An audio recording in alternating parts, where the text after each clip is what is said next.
Okay, everybody, we are back. This is the third hour here on Late Night in the Midlands, and we are back with Andy Basiago, and we also have my co-host Glenn Kennedy joining us. So let's get right back on with it. And Andy, we could pick right up where we left off. We were talking about the presidents, and Glenn, you're with us as well? Yeah, can you hear me? Yes, sir, I can. Okay, yeah. So go ahead, Andy, and you can pick up where we left off. Well, Sorry about that. I think there are really two implications. I addressed the first one at the bottom of the second hour there, which is that when the U.S. Constitution was framed, the framers could certainly not anticipate a day in which an agency within the U.S. government, which operates primarily on the basis of secrecy, which is the Central Intelligence Agency, would be in the possession of technologies developed by the leading physicists in the world. Remember, when the Manhattan Project was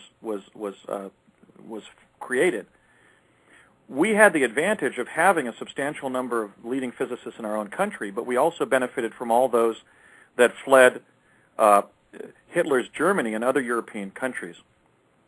And they never could have anticipated that the leading scientists of our time would have secretly provided the U.S. government the means to send somebody to the future, or to create a kind of a magic window to look and see what was going on there. But look, the chronovisor can be tuned to a specific time and place. They were doing it right there in the laboratory. I was shown the signing of the U.S. Constitution. And this, by the way, is something that I want other Americans to have the advantage to see, to be able to look at an image of the signing of our Constitution, or of Abraham Lincoln giving the Gettysburg Address. This technology has been potentially available to the American people for 40 years, and they haven't even been informed that they're in possession of it.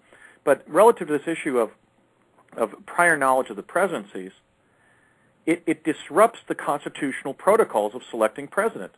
Look at the winner's confidence that Bush, Clinton, and Obama had when they announced. I know many people commented, that's the guy who's going to win. They knew from body language, from attitude, from vocal articulation that was the winner. Well, why did they have so much buoyancy? Why did the appearance that was made by President Obama and his wife in Springfield in late 2007, why did that look like a celebration of his victory? Well, because the individual involved had been briefed years in advance. When I met Barack Obama in spring-summer of 1982, we were 20 years old. He was born in August of 1961. I was born 45 days later in mid-September of 61. He's one of my contemporaries, so I can date how old he was when he already was in possession of what the government had secretly approached him about and informed him, young man, you're destined to be president. So the first issue goes to our civil rights, our right to select our leader. And there's been essentially a co-optation of that process by the intelligence community, because look, if they're going to our future presidents and informing them that they are destined to be president, from that we can certainly infer that other aspects of the executive leadership process are being stage managed. They're being stage managed in the sense that the government is in possession of quantum access and is informing the presidency and other executive branch agencies of future events, but they're doing it in a way in which it has to seem spontaneous and authentic when that event happens. And I think that actually secretly informs some of the most bizarre sequelae that we saw during 9/11. I can just cite some of them. The fact that President Bush spoke of seeing one of the planes hit one of the towers 24 hours before conventional video footage would have been available to him. The fact that he had been moved to a grammar school in Florida and that Vice President Cheney had been placed in the White House Situation Room, which is an emergency posture to have been in. The fact that Secretary Rumsfeld's desk in the Pentagon was moved over to the other side of the Pentagon from the side where the missile would ultimately strike. The fact that Condoleezza Rice, who was then serving as National Security Advisor, would advise her friend, former Mayor Willie Brown of San Francisco, not to fly that day. Those details have led individuals within the 9/11 Truth Movement to think, well, look, if they had prior knowledge, they therefore were conspirators who committed the event. Well, that would have made sense under the former model of criminal justice, in which prior consciousness of a crime implies either commission of that crime or being an accomplice to that crime, either before, during, or after the crime. The problem is that following the advent of quantum access in the early 70s, American officials can have knowledge of future events and have nothing to do with the perpetration of the events. They simply have future information, and they can either act on that information or they can do nothing, and that's what I think they decided to do in regard to 9/11. Okay, so I'm definitely in the they let it happen camp relative to 9/11. I can see in their acts and the peculiar assemblage of these unexplained aspects of the 9/11 story the fingerprint of quantum access. So relative to the selection of the president, the first issue is we need to publicly disclose and debate quantum access because, in fact, the selection of the presidency needs to remain a ballot box process. It needs to be a process in which anybody can be born and grow up in America as a natural-born citizen and reach the presidency and not be told about it when they're in college or when they're a young oil executive in Texas. And then the second issue is the one I touched upon. If they're informing these people that they're persons of interest because essentially the CIA has discerned through quantum access that that's what the future holds, we then have to ask, how are they actually executing their duties as constitutional officers? Are they actually acting, or are they participating in a stage play that's been crafted in light of certain events that the intelligence community knows are going to happen? So it's a really serious issue because we have essentially a crisis of constitutional governance on our hand that resulted when technical development by the intelligence community outstripped social organization. That, of course, was the dilemma that the ban the bomb movement was concerned about in the 1950s and 60s, the idea that the advent of nuclear weapons had outstripped our capacity to not use them and destroy civilization.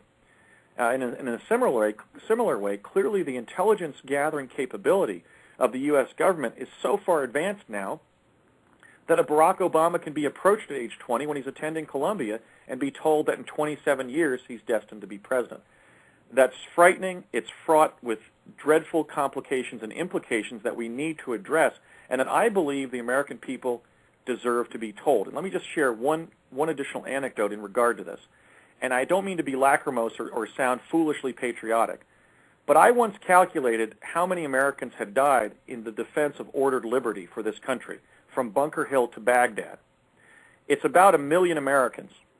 And if you laid the bodies of those brave Americans shoulder to shoulder on the ground, not foot to head, but shoulder to shoulder on the ground, they would reach for a distance of 600 miles on the ground. You could lay America's battlefield casualties from Bunker Hill to Baghdad, and it would stretch from Los Angeles to San Francisco.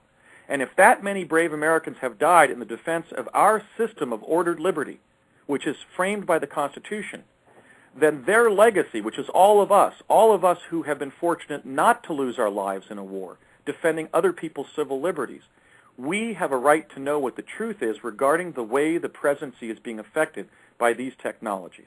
And so that's motivating me to speak out. Okay, Glenn? Yeah, you did cover, actually, you got one of my questions already, because I was going to talk about how, that's one thing I did notice is President Bush, especially G.W., Clinton also, and Obama, they all just are very, very cocky. It's almost like, they're royalty or something, that they absolutely have this divine right to rule over us. And, you brought that point out, and that's a real good point. But, you didn't cover this, but, with this technology, were you aware of any manipulations in the stock market? In other words, the powers that be could easily see what stocks were going to do well and, amass basically all the money in the world, which, I guess the Rothschilds and the Rockefellers or else whoever's running the shadow government actually does. Do you know anything about that? Yes, I know something, and it's germane to both my experiences on Project Pegasus and to the 9/11 event. And you've isolated the very issue that really implicates how you handle the information from the future, because obviously somebody in possession of, let's say, a recovery of economic vitality in the airline industry could make a fortune if they had prior knowledge of such a trend in a major industry, for example, or with a company. I mean, clearly, if you knew that by our time, Microsoft would be a multi-billion-dollar enterprise. You would certainly be interested in buying as many shares of it when it was a new company. When we were taken to the National Security Watch Post in Flemington, New Jersey, where technicians were using chronovision and actually filming reams and reams of past events and dropping them in metal canisters, a 16-millimeter film in canisters, and then labeling them. That was the location where I was shown the 8-inch screen in which the technician pointed out to me and to one of the other children in the program that they were tuning in the actual signing of the U.S. Constitution on September 17th of 1787. And he used his forefinger to indicate where Washington was on the dais, and then he pointed to Benjamin Franklin, and Franklin was quite evident to me on the screen. During that acclimation trip we took, where we were shown chronovision, which was preparing us for the actual immersions in chronovision that we would have later in the program, one of the other children said, well, if you work here and you're tuning in future events as well as past events, couldn't you take the information and, for example, make an advantageous investment in the stock market? Of course, we were gifted and talented children, so we were asking sometimes intelligent questions like that. Mm-hmm. And the technicians said, all of us who work in this lab and have access to these images from past and future events sign not just a secrecy agreement, but a loyalty agreement, which involves never personally opportunizing in terms of our investments based on prior knowledge. I mean, of future events. In fact, we don't even talk to our spouses about what we're learning about the future. And so that indicated that the reason that initially the individuals who were being given access to this information were honor-bound not to violate that by making opportunistic purchases, for example, in the stock market. But then we have possibly such a purchase that occurred right before 9/11 when Buzzy Krongard, who had been assistant director, deputy director of the Central Intelligence Agency, made a very large purchase or shorted an airline stock. I believe it was either United or American, prior to 9/11. And of course, with the 9/11 footage being available to Project Pegasus 30 years before 9/11, they certainly would have been able to identify that an American Airlines and a United plane were involved. In fact, in all likelihood, that data was present in the microfilmed summaries of future events that we were bringing back from 2045 to the early 70s. So another reason I'm speaking out is that I believe that the 9/11 event revealed some very profound moral dilemmas, not just with the presidency, but whether, for example, you at least try to stop a tragedy like 9/11, you try to prevent a grievous event based on prior knowledge of it, and also there was evidence during 9/11, not just in the case of this former deputy director of CIA, but several anonymous parties who massively shorted airline stocks on September 10th, or shortly before the event. And so I believe that the men that I was having contact with when I was a child in Project Pegasus were honorable, patriotic Americans. I know my father was certainly adhering to his secrecy protocol to the extent of not even informing my siblings, his other children, of what we were doing. You know, I was basically maintaining project secrecy, even if it meant lying to my own mother. And so my father was a profoundly moral individual, and that's one of the reasons I believe that he was even selected for the program. He was the person who did whatever was in his power to do the right thing. So I believe when I was serving on the project that protocol was probably honored. But is it still being honored? Well, in a world in which somebody like Donald Rumsfeld can move between public positions in government to secret positions in government and then powerful positions in the corporate world, we have no guarantee that they haven't opportunized on their prior knowledge of certain trends, may have bought large shares of companies that were destined to grow substantially when they were just startups. And this is another aspect of the emergence of quantum access that we have to subject to greater scrutiny by government. We have to regulate quantum access because otherwise it will be abused by government insiders, and I think it has been.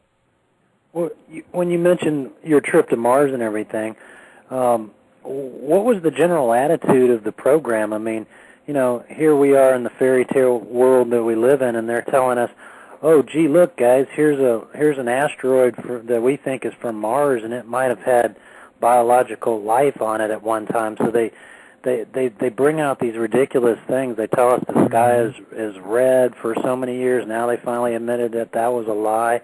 I mean, they just say so blatant lies about everything.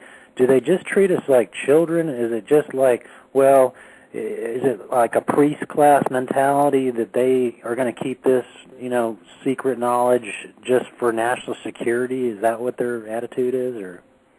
I think that there are a couple of factors operating simultaneously. One of the problems following the emergence of secret government in the United States was that individuals who become insiders can't talk because if they do, they will be assassinated and possibly there'll be retaliation against their families. So many of the individuals like my dad who have served in these secret programs, and for that matter, I was under the same threat, have been under the same threat. I mean, I'm essentially still at risk of assassination as a result. Yeah, I was just going to ask you, Andy, how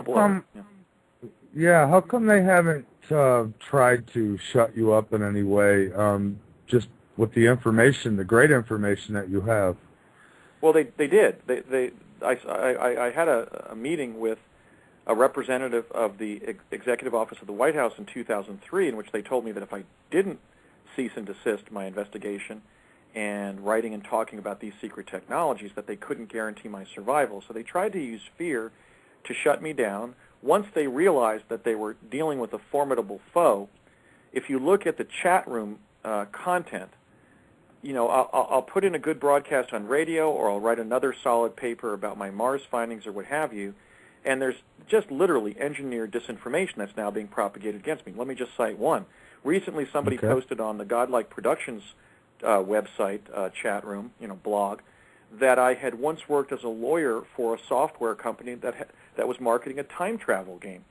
Yeah, I saw that. I think that website's totally different disinformation, or else it's infested with them. Oh, sure. They're using the chat rooms underneath Alfred Weber's articles in the Examiner to literally disseminate scripted disinformation about me. I mean, I was admitted to practice law in 1996, and during that 14-year career, I have only worked for one person, myself. I've never been employed by a corporate lawyer. Another individual was claiming that I had ever worked as a corporate lawyer. I've only been employed by a few corporations in my entire career, and I've never worked as a corporate lawyer. I'm pretty much a poor country lawyer here in Washington State. I work for everyday Washingtonians, solving their everyday problems. So I think once they realized that forensically I had them beat, my memories were sound, I was able to articulate what happened, and to be persuasive in the telling of what I know, they decided to basically put resources on trying to discredit me by publishing puerile disinformation about me. And I think that process will probably intensify over the next several years. But those of us who have been in these programs are periodically monitored, and I just think that by 2005 a decision was made not necessarily to help me, but not to shut me down. One of the women who had served in Project Pegasus essentially re-entered my life in 2005 and pretty much told me that they were not going to do anything to stop me, and that they had confidence that I would be able to describe what happened in a way that would allow the American people to make sense of what their government had secretly done. So I think there was a decision made around 2005 to let me participate in a release of the information, because they knew I was in possession of a lot of what had happened as a result of being an observant child with a good memory, or even a superb memory. So apparently some decision was made by the intelligence community around 2005 not to kill me or imprison me, but they still continue somebody is continuing to propagate the most vicious form of disinformation about me, and I just have to speak my own truth and just get my own information out there. But I really don't know ultimately why they haven't shut me down. You did mention one thing that I wanted to come back to real quick. You said that a missile hit the Pentagon. That wasn't in the official fairy tale. That's some new information. Where did you get that from? I mean, that's just my conclusion from reading the best 9/11 literature. I think probably the most compelling overall description of what happened that day is found on the pages of Jim Marr's books, Inside Job, and also The Terror Conspiracy. I really consider Jim one of our finest investigative reporters, and I think he gives an excellent overview of the 9/11 conspiracy in those two works. I just have reviewed the footage, as many people have, and it's clear that that was a missile and not an airplane that hit the Pentagon. In fact, Secretary Rumsfeld stated in one of his press conferences immediately after 9/11 that it was a missile that struck the Pentagon. I don't think he meant a missile in the form of an airplane. I think he slipped and appreciated that it was a missile. And of course, he had prior knowledge of the strike on the Pentagon, and so he would have been part of contingency planning for the event, in which they would have spoken about the fact that when the missile hits the Pentagon, we better be sure that Don's desk is on the other side of the building. Well, it makes sense. So that's just my own conclusion. It makes sense, too, because, as you know, they had the plans ready to go, and you have everybody in the government saying, you know, you should never waste an opportunity type of thing, and then the plan to invade Iraq was pretty much all stamped, ready to go as soon as this happened. So it's obvious that you know, they took advantage of the opportunity quickly. Yeah, let me just distinguish one thing about 9/11, because it's an extremely sensitive topic, and I really delayed talking about it and revealing the fact that Project Pegasus had prior knowledge, indeed footage of the 9/11 event 30 years before it happened, because I was afraid that 9/11 would color and distort my telling of what Project Pegasus did, and Project Pegasus would also distort people's understanding of what happened on 9/11. So let me just clarify and do some line drawing. It's my understanding, based on everything that happened to me in Project Pegasus, that all that group of people had was footage of the event. I saw no signs of any kind of planning of the event, any talk about how we would do it. And so if people want to make that kind of linkage based on Donald Rumsfeld serving as the defense attaché to Project Pegasus, and then later being the individual who was serving as defense secretary on 9/11, they're making that up of their own imagination. It is my position that the individuals I was working with in Project Pegasus were both fine people and patriotic Americans who would never engage in a mass terror event like that. They would not only not engage in a mass killing like that, they wouldn't kill anybody. They would try to rescue somebody who was in danger of being killed. They were fine people. So other people may make their judgments about Secretary Rumsfeld and whether he or not he was a 9/11 conspirator, but I just want to make it clear that everything that happened to me in Project Pegasus indicates that it was simply a future Pearl Harbor that they knew was destined to happen. I had no experience of any kind that indicated any kind of criminal intent to some way bring about the event. And that was another thing I was concerned about, is people would say, well, if they knew about it as a result of Project Pegasus 30 years before it happened, therefore they committed it. And again, that is a fault of logic that we can no longer indulge now that we're dealing in the informing environment of quantum access, and the fact that somebody can know about a future crime and in no way be a perpetrator of it or an accomplice to it. Right. Okay. If you don't mind, can we take a phone call? There's somebody on the line who wants to ask a question. Yeah. Okay. So we have Amanda from Indiana. You are on Late Night in the... Well, hello. Hello. I basically was calling for a couple of reasons. It's my first time tuning into your station. I've never knew anything about this, but basically, I was listening to you guys talk, and so I don't know if I'm getting misconstrued by what I'm listening to or what, but it sounds like you guys were talking about that there's a tunnel, not a tunnel, well, tunnel/time machine maybe or something that you can go in and see the future. And I've heard this, many times from other people talk about it, but I don't know how much of this stuff is true.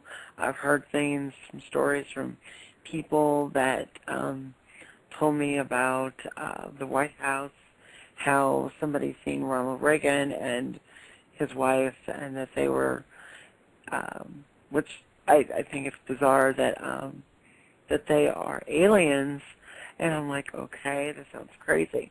And then I have a friend of mine that from Indiana who no longer lives in Indiana, but she did a documentary on FEMA.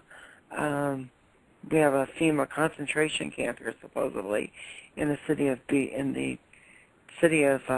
Beech Grove, which is a small little town outside of Indianapolis. And it's if you go online, you look up FEMA in Indiana concentration camps, talks about the concentration camps and the where they're going to keep Christians, I guess, or people who conspire against the government somehow. I don't know. But those are some of the things that I'm interested in knowing. If you know any knowledge, have any knowledge of that, or any of the things that you were talking about.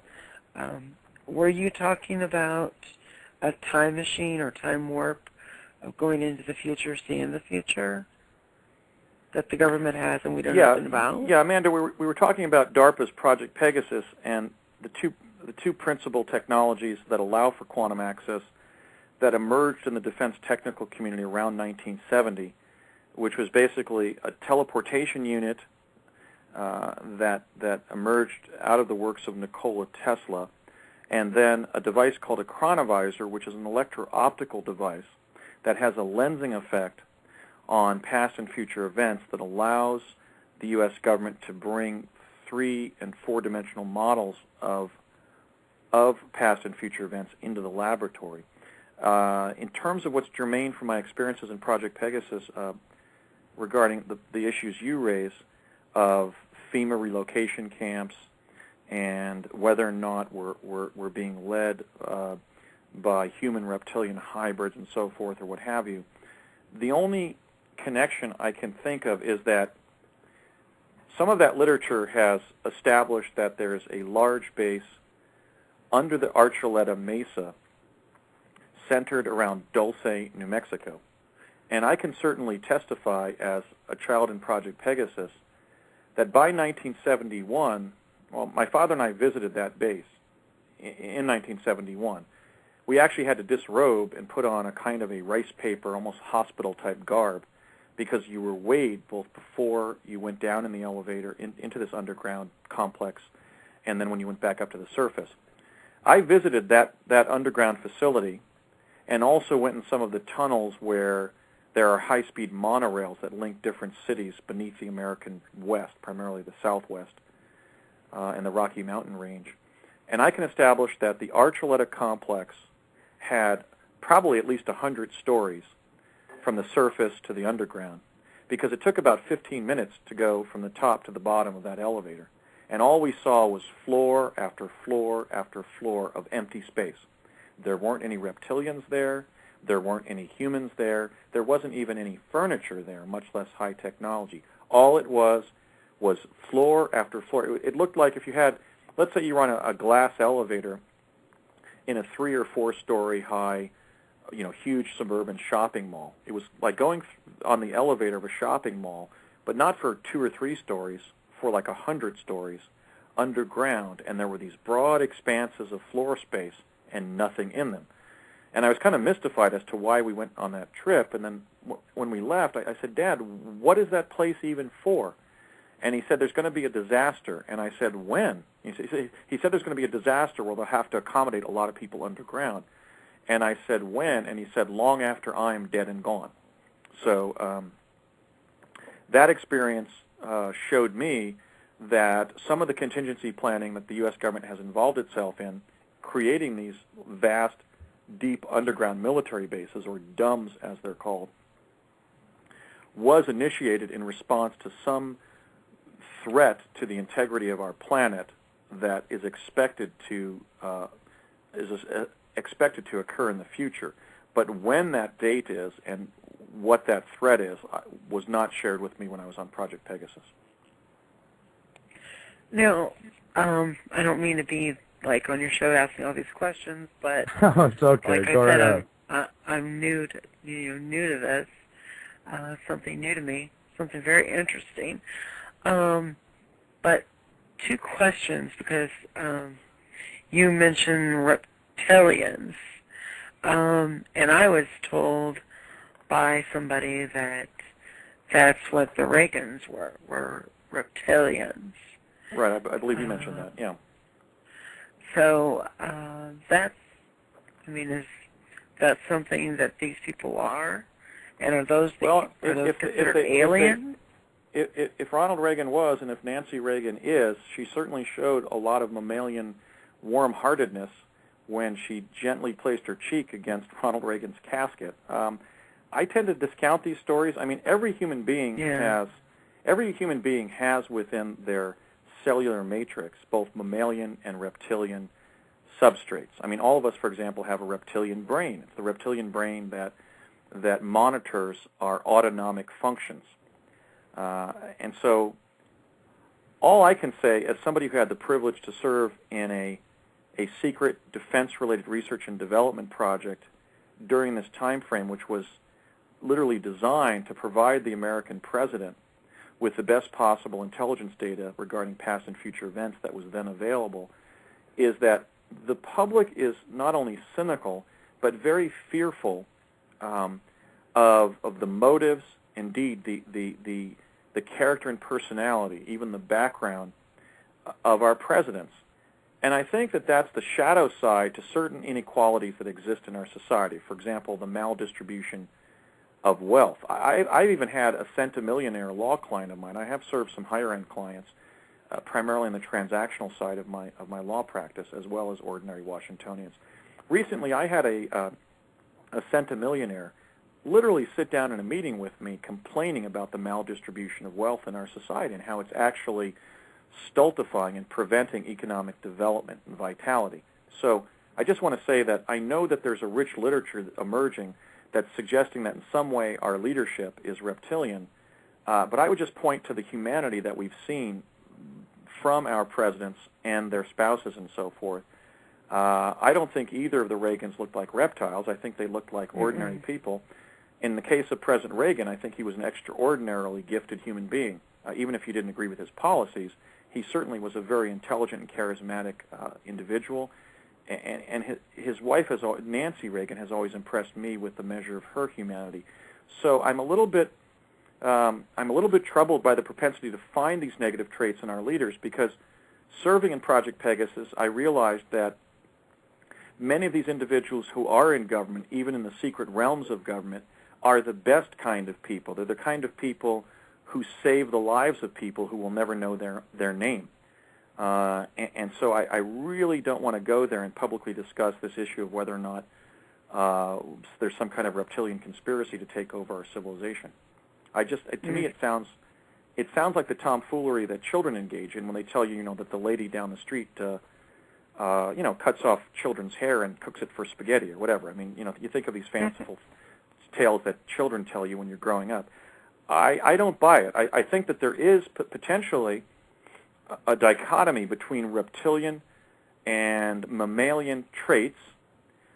Certainly, my Mars data is showing that there is literally reptoid predation against humanoids on Mars, but we have to ask what to do about that. I mean, we can either honor the Prime Directive and not invade Mars to disrupt that ecosystem and save humanoids, or we can go there and enforce jus cogens norms and rescue humanoids because they're being genocided on Mars. I mean, there is a dichotomy between cold-blooded reptoids and warm-blooded humanoids that may be going on in different places in the cosmos. I don't think we can attribute reptilian origins to our leadership, because all human beings possess a reptilian substrate. Maybe some human beings possess the reptilian component in greater measure, and certainly David Icke's statement that the leadership class, the oligarchy that emerged out of the Sumerian civilization, and that he alleges has been in control of the great nations and the global economy for thousands of years, maybe the solution to that historical mystery is that some individuals and some families and some dynasties and racial groups may possess a greater measure of reptilian genetic substrate that gives them certain traits that would make them more effective politically and economically. There may be truth in that, but I hasten to add that we all have reptilian traits, and that it may just be that certain characteristics of people make them more socially dominant than others. Now, the second question is 2012. Everyone's talking about 2012. They've even come up with the movie 2012. Then you have the Mayan calendar. But yet no one really knows what the Mayan calendar is about completely, what 2012 really holds for us. Would you yourself, even though I don't know, there's probably things you know that I don't know, because like you said, you've been places other people haven't been, so maybe you know something. Well, actually, I've never been anywhere that other people haven't been. When I visited past and future times on Project Pegasus, there were either other time travelers going with me to the same location, or I was going to places where other people were. And in the case of Mars, when I teleported there twice in 1981, I was greeted there the first time, and the second time I went with another human being from Earth. So I'm not alleging that I was ever anywhere that other people hadn't been. Now, in regard to the Mayan calendar, there was one incident that occurred on Project Pegasus that may shed insight into 2012, which is that we did a probe to the year 2013 in a large chronovisor device that was located at the ITT Defense Communications Building in Nutley, New Jersey. That probe to the future took place on November 5th of 1971, and what we saw is something that I shared with Bill Ryan and Carrie Cassidy at Project Camelot, and that they incorporated within their big picture analysis of what the future holds. And that was that by 2013, the U.S. Supreme Court building was under about 100 feet of water. Now, I've qualified that statement because people are very concerned about 2012, and I've clarified it by adding the additional insight that all of the chronovisor probes, as distinguished from the teleportation activities we were taking place in, involved viewing one timeline out of the multiplicity of adjacent timelines that exist in the time-space continuum. So we accessed one timeline where there had clearly been some kind of catastrophe in 2012 that had caused the mall in Washington, D.C., where the Supreme Court building is located, to be inundated with a substantial amount of fresh water because there was algae on the columns in front of the Supreme Court building. I even discussed that detail with the Lieutenant Commander for the United States Navy, who debriefed me after that particular probe. A probe, by the way, that was so harrowing that they literally poured the perspiration out of my boots when I was disrobed on the stage. We had these protective jumpsuits on with a crystal helmet and actually boots on to protect our body from I believe from the radiation coming from the crystal array, which was such an intense light. We actually disappeared from the stage when they turned on the light, my father later described for me. So in that probe to that timeline, among a multiplicity of timelines, the East Coast of the United States had been inundated with a substantial amount of water. Now, what had caused that on that timeline could be any number of things.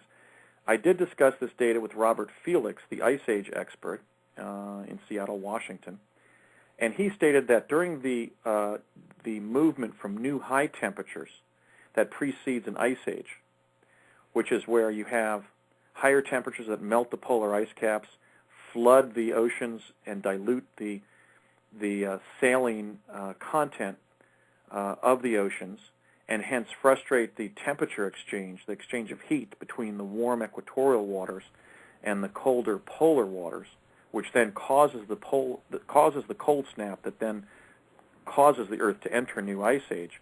You have a substantial amount of fresh water produced by the melting of the polar ice caps, and that during the previous ice ages, the coastal estuaries and tributaries of major rivers, in the case of Washington, D.C., the Potomac, recharge with fresh water. And so it could be that the future holds some kind of global warming event, and that Al Gore will be considered the great prophet of the 21st century, rather than somebody who's now being discredited for his position.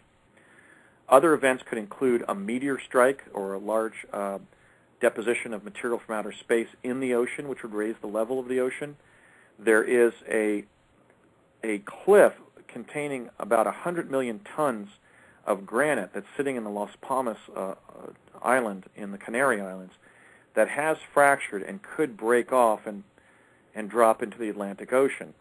And if that happened, tidal waves 600 feet tall and traveling at 200 miles an hour would hit the East Coast, and that would clearly place Washington, D.C. under a substantial amount of water.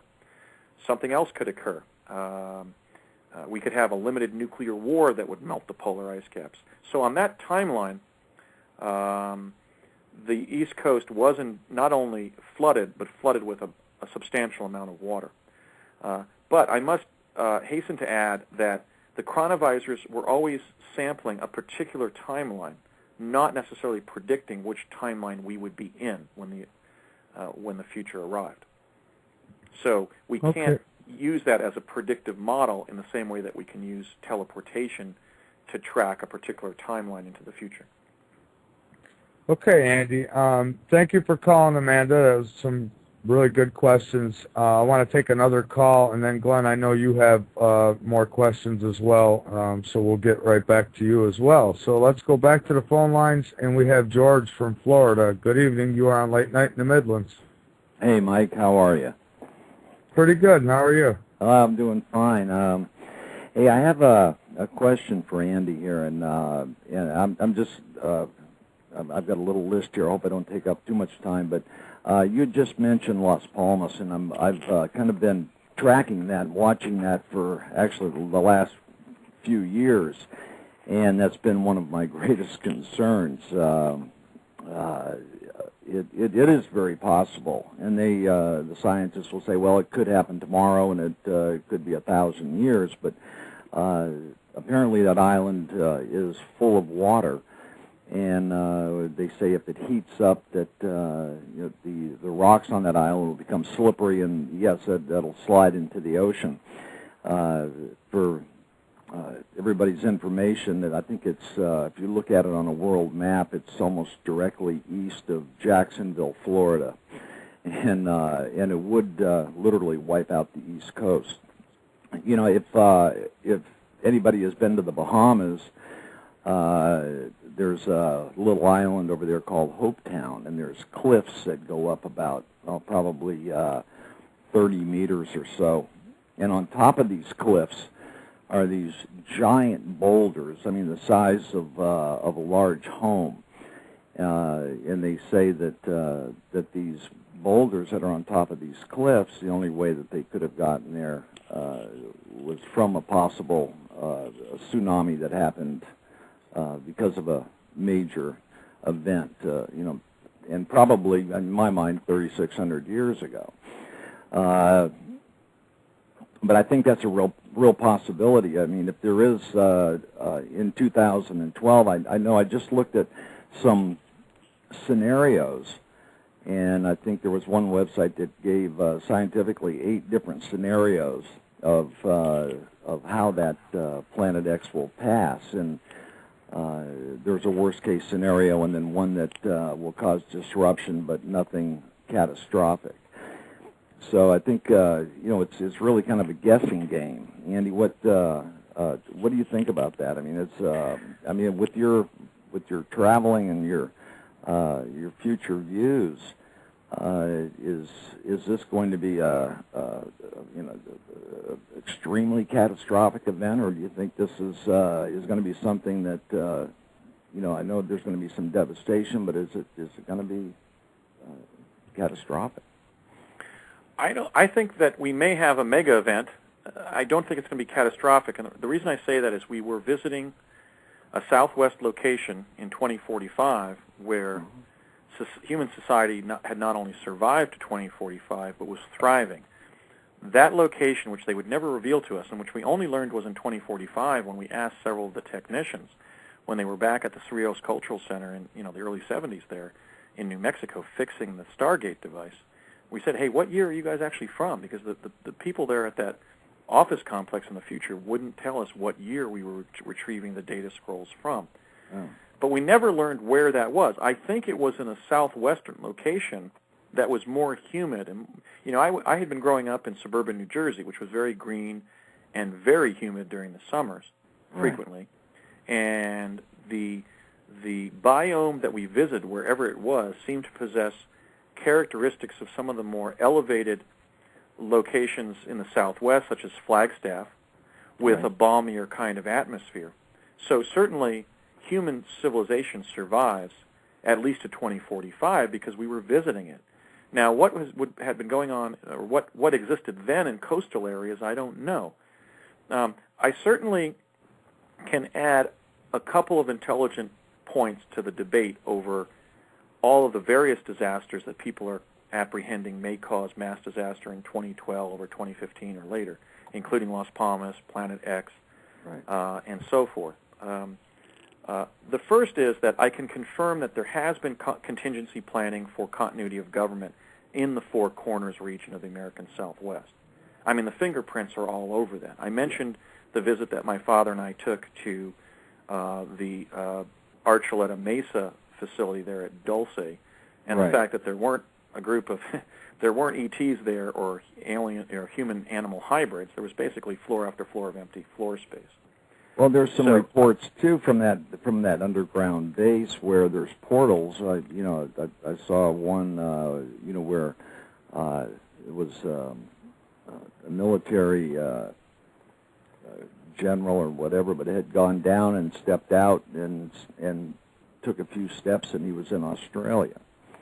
I don't know if you're familiar with that one. Right. Bob Dean recently revealed that a military officer that he knows went down in that facility to the lower levels and then teleported to Australia. And that again, much of what Bob Dean has released over the years, I've been able to affirm, or certainly be able to say, has the ring of truth. You know, Bob published that really groundbreaking image of one of the secret bases on Mars. He first revealed that to the global public at the European Exopolitics Summit in Barcelona, Spain, in July of 2009. So I view Bob Dean as a great whistleblower and yeah, he's a little hard to get information from. You have to really pry it out of him. But once he gets going, he does spill the beans. Yeah, I believe that Bob's a truth teller, and in fact, what's very curious about that is I don't think he had access to all of my data. Certainly not to an assemblage of all of my data, and certainly that Archuleta Mesa facility, as Jay Widener has described, and as I am, goes on for floor after floor after floor. But I think the interesting connection is that individuals like my father, who were primarily working for the Defense Department on time travel, basically my dad was the $1-a-year man between the Ralph M. Parsons Company and the CIA on teleportation. You know, we did a site visit to that location, so it would make perfect sense that in the last 40 years, some of the floors of that facility have been equipped with teleportation, so that if, let's say, the president is in the Southwest, or the vice president, or the defense secretary, they can get quickly to the territory of an ally. For example, Australia being one of our principal allies. So I think that's quite credible because that base was in the system of secret defense facilities that I visited when I was attached to Project Pegasus. So that's one thing I can add to the debate, is that if you look at the Denver airport complex, if you look at the deep underground military base construction that's occurred all over the American Southwest, some of those tunnels, I might add, which were dug with devices developed by the very Ralph M. Parsons company that was involved in Project Pegasus, and you look at the system of tunnels with high-speed monorails that were already operational by 1970, and the fact that U.S. agencies are already being sited at the Denver International Airport. After a while, when you begin to assemble all the data, I think it's not arguable at this point that the government definitely has a substantial contingency plan that involves the continuity of government of the United States, with Denver at its capital, and with a substantial relocation of the population to the American Southwest. Now, whether that has to happen, I don't know. That may be $1 trillion boondoggle if, in fact, they were basing that contingency plan on a future timeline that we don't experience. But I can confirm that major components of it exist because they existed already in 1970. Yeah, I mean, if you go back and look at some of is it Lori Toy, I think, has some maps that she predicted, and Edgar Casey, of course, with maps of the not only the United States but of the Earth and the changes that it will go through, and the East Coast is underwater, and just like you had said, and right. The Gordon Michael Scallion published a similar map. Now there is the second linkage that I can confirm is that. You may recall that it was in the early 1970s that the Central Intelligence Agency was performing Ice Age studies under Dr. Ivan Browning. My father and I met Dr. Browning at lunch, actually at the La Hacienda restaurant again in Albuquerque, around 1970. I remember that my father said to him, "Oh, I didn't realize your name was Ivan with a B. I thought it was Ivan, with a V." And he explained, I think, that his mother was Norwegian or something. Anyway, Ivan Browning was the director of the Directorate of Science and Technology for the CIA from roughly the late 1950s to the mid-1970s. And it was under him that leading climatologists were performing Ice Age studies for the CIA. Right. I had a 2-day lecture on the coming Ice Age when I was in my 5th grade, which would have been 71 to 72. That was spring of 72, when I was secretly attached to Project Pegasus. Right. So, but again, that tracks the Ice Age theorizing of the CIA from that time frame. The interesting connection, though, to the issue of coastal flooding, involving the fact that we saw the U.S. Supreme Court building underwater, right. the fact that there does seem to be this multi-trillion-dollar plan to relocate government to the Denver International Airport and the Southwest in general. Is this where the money went from when they asked the chairman of the Federal Reserve where did the trillions? Was it $3 trillion? Where did it go? And he said, "I don't know." Yes, perhaps, probably, and also recall the press conference that Donald Rumsfeld gave on September 10th of 2001, in which he announced that $10 trillion was missing. Right. But what I was going to say, though, was we know there's an excellent articulation of the probable Ice Age scenario that would also involve massive coastal flooding, which was the thrust of those survivability studies that Andrew Marshall was doing for the Pentagon. Mm-hmm. And who heavily influenced the thinking of Al Gore. And that is articulated in Art Bell and Whitley Strieber's Coming Global Superstorm, which was the basis for the movie The Day After Tomorrow. Right. In order to be pitched into an ice age, you have to have a substantial amount of melting of the polar ice caps, because it's that additional amount of water that dilutes the oceans and prevents the saline content that you need in the ocean to have the temperature transfer from the equatorial waters to the polar waters, the Arctic waters. So the flooding would probably precede the Ice Age. Yeah. Now, wouldn't this be a rapid change? If there were a polar shift, they're saying that the Earth will shift on its axis 40 degrees up to 90 degrees. They don't know, but it's throughout history. I mean, you talk to any good paleontologist will say, every rock has a north and a south pole, and as they dig down, they'll find that there's a sudden change in the polar dimensions of the rocks below the surface. And they say, well, that it's a young Earth, and that it goes through polar changes, but they're rapid. Well, if that were to happen, as it's happened in the past, we know, for example, there's a substantial amount of vegetation beneath Antarctica. Right. There are seashells that have been found a mile above sea level in the foothills of the Front Range of Colorado. So these like kinds the mammoths, of massive... Well, the woolly I think mammoths the that they significance found with the vegetation in their mouths buried in the ice in Antarctica. Yeah.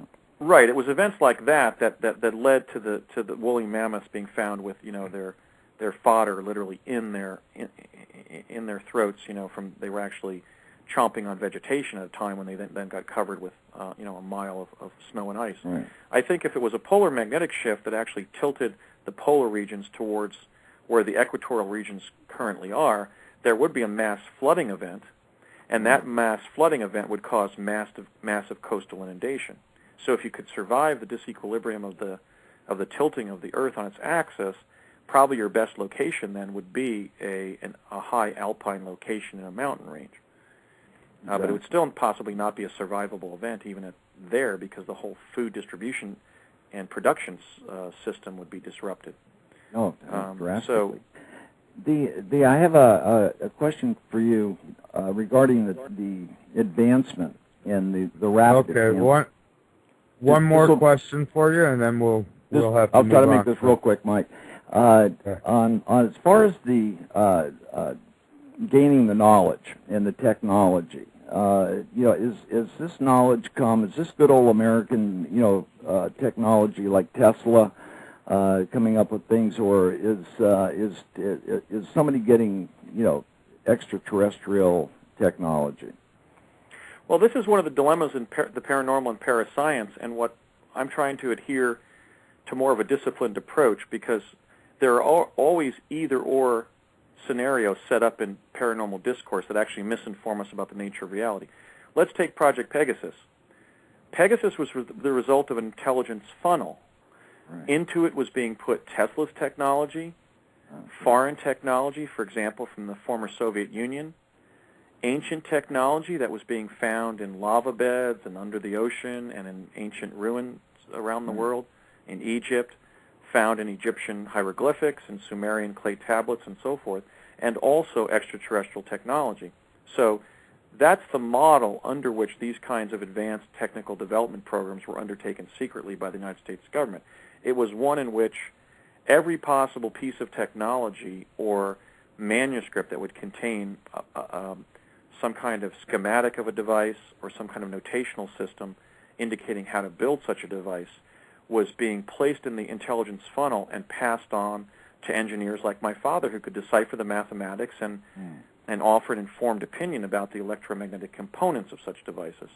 So clearly there has been a collection effort regarding crashed alien craft. I call them time craft rather than spacecraft. Right. Because there's some evidence we're being visited by interdimensionals in time ships, not extraterrestrials in spaceships. Right. So yes and no. I mean, the actual answer is Us yes from the future. and. Yeah, well, it's a mixed profile. In other words, it's not a matter of whether it came from Tesla or extraterrestrials. It came from all of the above. And so a certain idea will emerge in the paranormal field, like the idea of reverse engineering of extraterrestrial crafts, and then suddenly everybody will begin to talk of these programs as if, well, now we know the inside scoop, that they were all reverse engineered. Well, no. Reverse engineering of extraterrestrial equipment was just one of the intelligence sources that these technologies resulted from. I think of significance to Pegasus was probably the provenance of the Montauk chair. The Montauk chair is a chair that you sit in, and there's basically a magnetic coil on the back of the chair, behind your solar plexus, it's a magnetic transducer that affects your consciousness so that you're bumped forward in time. You go on an astral projection to pre-experiences of your own subjective future. Now, I believe that may have been directly reverse engineered from extraterrestrial technology, because moving at a great speed through the galactic void, through space, where there are all sorts of potential things that you can crash into, for example, whether they be planets or asteroids or even space dust, would require a direct nexus between the pilot and the ship. And the Montauk chair allows you to pre-experience your future, and that would be a way to pilot a superluminal craft, is always be one step ahead of the device in terms of your consciousness. So I think of all the different forms of quantum access that were pioneered by Project Pegasus, probably the one that most clearly was reverse engineered from extraterrestrial sources was the Montauk chair. And I'm sure that Preston Nichols and Peter Moon would probably agree with me on that, because the provenance of the Montauk chair has never been linked to a known researcher like Tesla. And there was no connection, there was no discussion of Tesla's involvement in developing the Montauk chair, even though the derivation of the teleporter was directly attributed to him when I was being educated in Project Pegasus.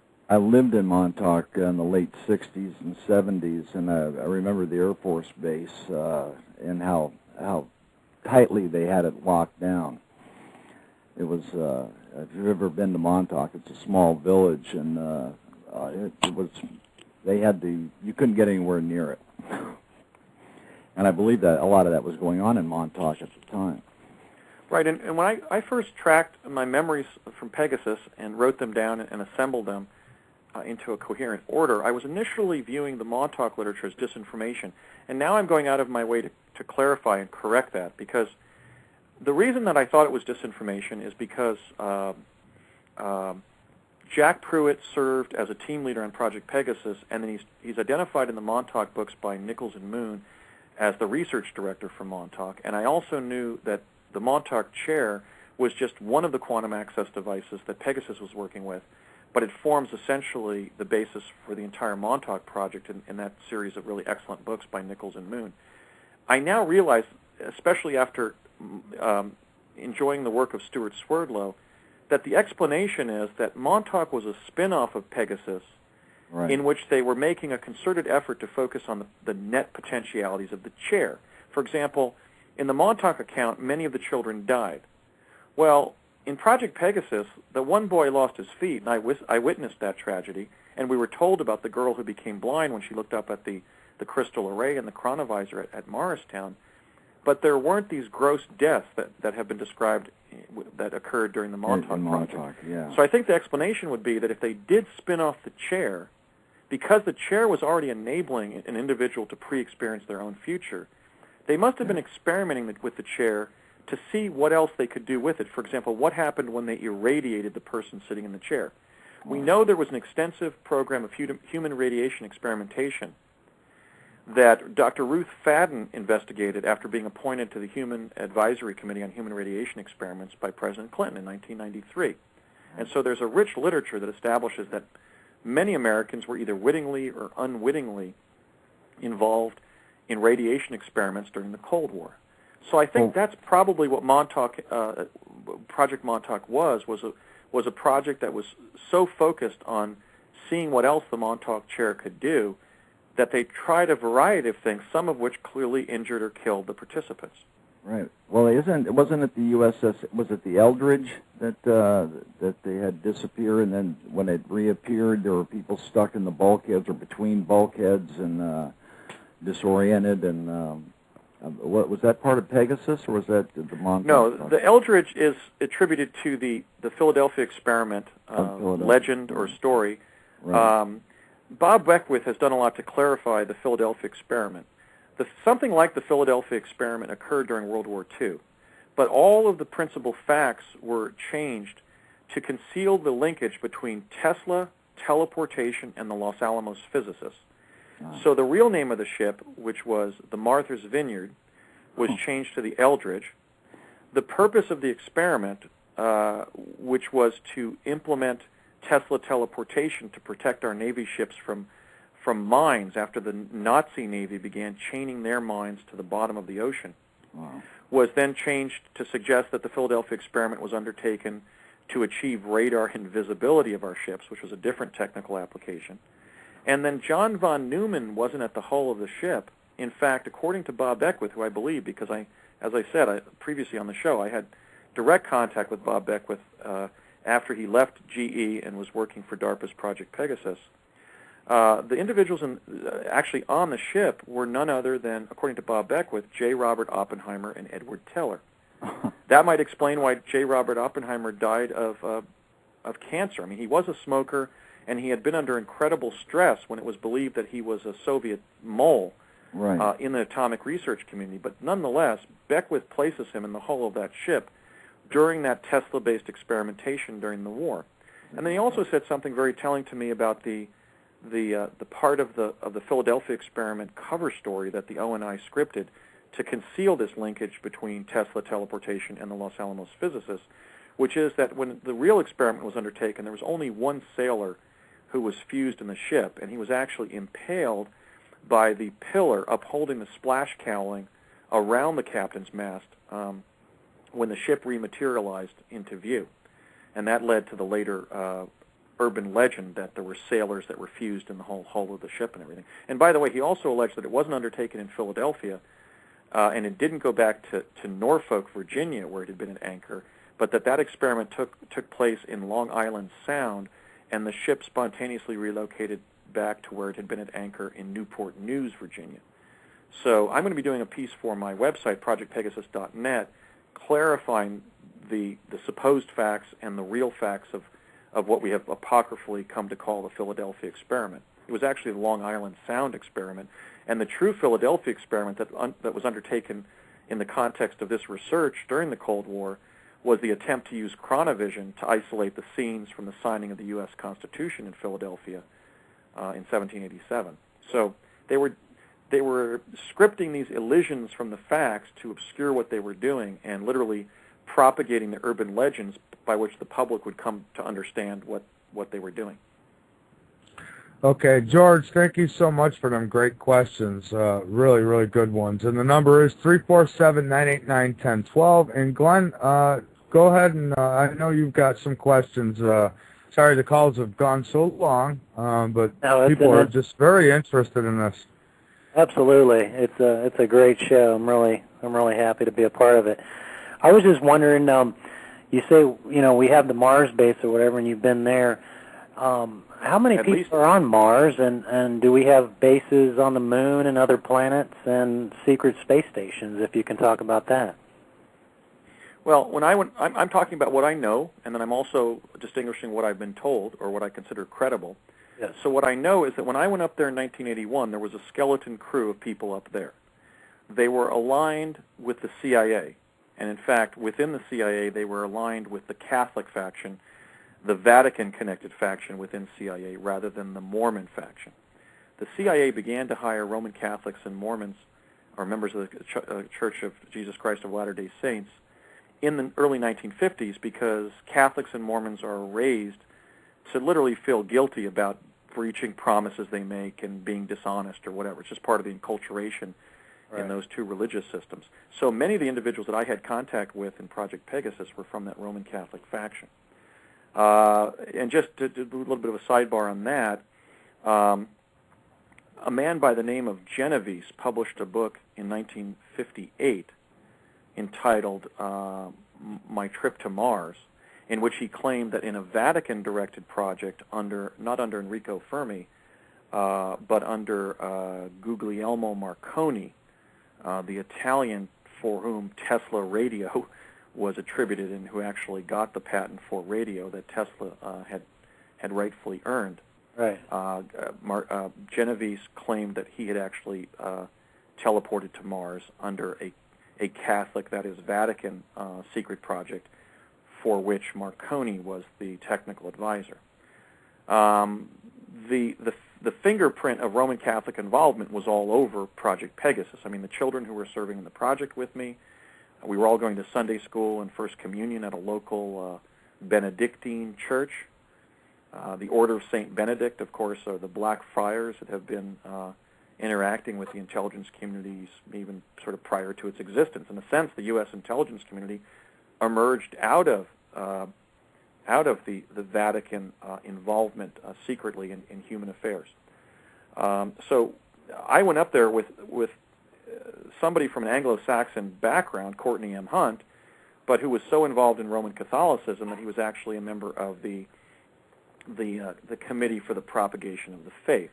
And I've never really talked about that in any of my radio interviews, but clearly I see a linkage here to Vatican activities because we know, for example, that the chronovisor emerged at the Catholic University of Milan as a result of the work of two Vatican musicologists, Cernetti and Gemelli, and then clearly one wonders how that university was endowed, whether they reached out obviously to the most distinguished Italian physicist of that era.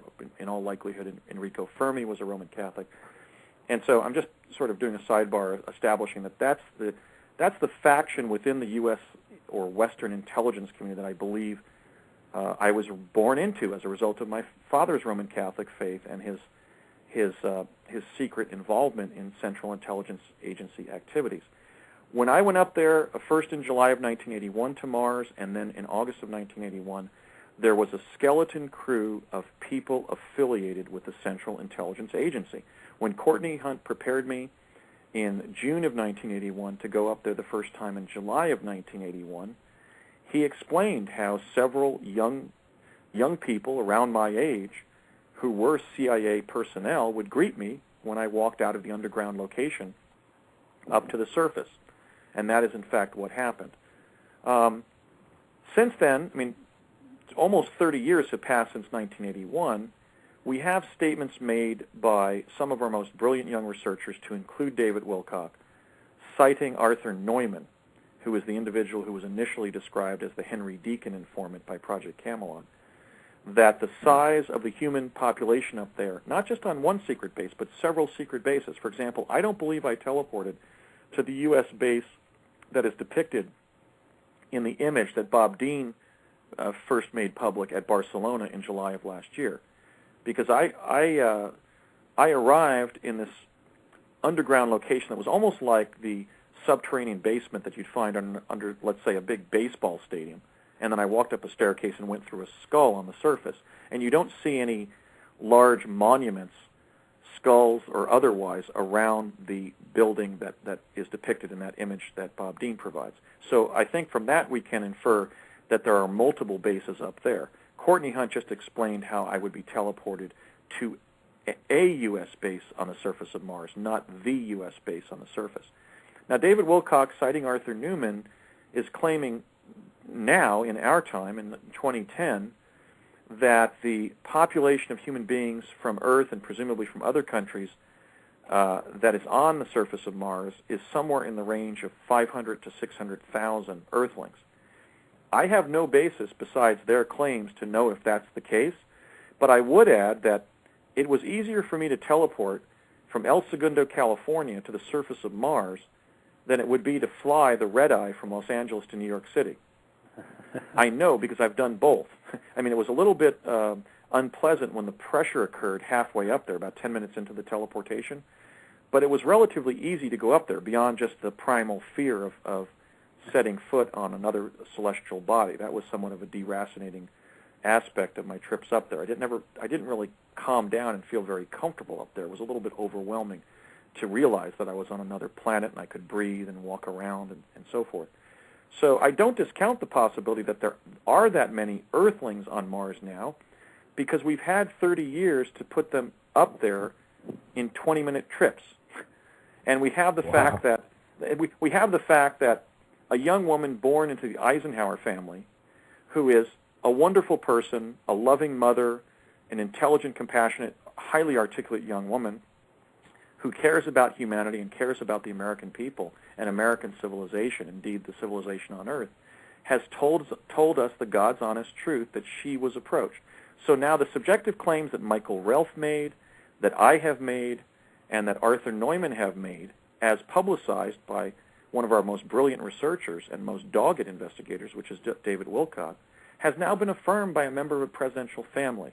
So I think this is disclosure itself. You know, people are saying, well, when is disclosure going to occur? Disclosure is occurring. Now, do I know to a scientific certainty or an historical certainty that there are 500,000 Earthlings on Mars? No, I have no direct experience to know that. But I do know that we've had 30 years since I was up there, when there was already a skeleton crew of CIA people up there, and that it would be quite easy for the U.S. government to have done that over the last 3 decades. They could have been sending people up, you know, several hundred people even on a weekly basis, and ultimately gotten that many people up there. And if you look at the size of the U.S. base that Bob Dean has made public, it's a rather large facility. It's about the size of a large university campus, let's say UCLA or Ohio State. You know, one of these campuses with 60,000 students. It's a huge facility by any reckoning. So there could literally be tens of thousands of people living just in that structure. And so I tend to lend credence to claims made by Arthur Neumann and David Wilcock that there are that many people now up there. I should add, regarding the subject of how many Martian humanoids are on Mars, that 4 days after I published my paper, The Discovery of Life on Mars, in 2008, I received an unprompted telephone call on a new cell phone number that should not have been available to this person, in which an individual who served on Project Pegasus with me, who had gone on to a distinguished career as a CIA officer, contacted me and told me that the claims made in my paper were valid, and that she knew, based on her work for the CIA, that there are about 1 million Martian humanoids and that there are several different typologies. And I think we're starting to show that in the Mars findings that we're publishing, that my group, the Mars Anomaly Research Society, and other researchers are publishing, which is there are Martians that closely resemble us and in all likelihood are our genetic relatives from the time before the solar system catastrophe of 11,500 years ago that severed the connection that existed between Earth and Mars, that probably cut the colony that we had placed on Mars off from the Earth. And then there are another group that more closely resemble the gray extraterrestrials of the UFO contact literature. And I think the explanation for that is we know from the work that the U.S. Defense Department had done and also in the works of Zecharia Sitchin that around 3000 BC, the Greys came to Earth and helped civilization on Earth recover from that catastrophe 6,500 years previously, where the great maritime civilization that built the Great Pyramid and the Sphinx was destroyed in a huge cataclysm that severely pummeled Mars. Mars is littered with large boulders. There's one debris field that one can view from one of the underground bases that is just breathtaking because you have these huge boulders that have been set down in the soil as if by the hand of a giant that are just sitting there tenuously, like marbles that have just been rolled out on an earthen carpet. So the evidence of that solar system catastrophe is all over the surface of Mars. The large expanses of mud that Richard Hoagland has looked at and concluded that there was an ancient catastrophe on Mars and that Mars does not presently sustain life. I take the advanced life position. But I don't doubt the possibility that there are that many Earthlings on Mars at this point because we have some massive bases there, and the U.S. government has had 30 years to put people up there. What about the moon and space stations? I don't really track the moon. I don't investigate the moon or track the literature in it because Mars is one planet enough for one lifetime. I mean, I'm going to really be focusing on Mars, but certainly Emily Craig, who is an emerging figure in the Mars anomaly research community, alleges that there are not only the ancient artifacts that we know about on the moon, but humanoids also on the surface of the moon. My interest there is in the fact that because I was growing up in an aerospace family, in fact, my dad had been investigated by the FBI to possibly work on the instrumentation for the lunar module. In fact, when I was having difficulty reading in 1967-68 as a first grader, and my dad was tutoring me in reading on his lap, when he would come home from work, he opened up an envelope one time and showed me the lunar landing assembly process, which were the schematics of how the LEM would be extruded from the command module and so forth and touch down on the surface of the moon like a mosquito, my dad said. So I was growing up in an aerospace family with posters of the astronauts on my bedroom wall. And later, because we were immersed in the aerospace community of the San Fernando Valley, for example, Buzz Aldrin's daughter Jan sang at one of my sister's weddings. In fact, she sang the 12th of Never, which I always kind of chuckle about because my Mars paper was published on 12/12 of 2008. So growing up in that community, I have no doubt that we landed on the moon. My dad was a truth teller. People like the Aldrins were wonderful people and truth tellers. So I really doubt the Bart Sibrel position, for which Buzz Aldrin, I believe, punched Bart Sibrel, that we never went to the moon. We went to the moon. That's not the question. The question is why we folded up the moon program and didn't go back. I believe that the preponderance of the evidence shows that we didn't go back because we were finding artifacts there. For example, astronaut Harrison Schmitt found a robotic head resting in a ravine during the Apollo 17 mission, which was the last. Right. So I'm of the opinion that we went to the moon and didn't go back. I can't affirm the radical position that Emily takes that there are humanoids on the moon because by my reckoning, I haven't been shown clear and convincing evidence photographically of an indigenous or extraterrestrial presence on the moon. There's also, of course, I believe it's Michael Wolff, who participated in the Disclosure Project of April-May 2001, that event at the National Press Club, who talked about how while serving as an intelligence analyst for the National Security Agency, he was shown the photographs of a secret base on the dark side of the moon. So I believe that there are ancient artifacts there. There may very well be a human or alien base on the dark side of the moon, but I haven't seen evidence that convinces me that there's humanoids presently inhabiting the moon, but there are certainly stunning artifacts there that have been obscured by the space agency in their attempt to suppress information about the existence of other civilizations elsewhere in the universe. And you think you believe definitely we've reverse engineered alien technology, so we probably have that technology, the anti-gravity type technology.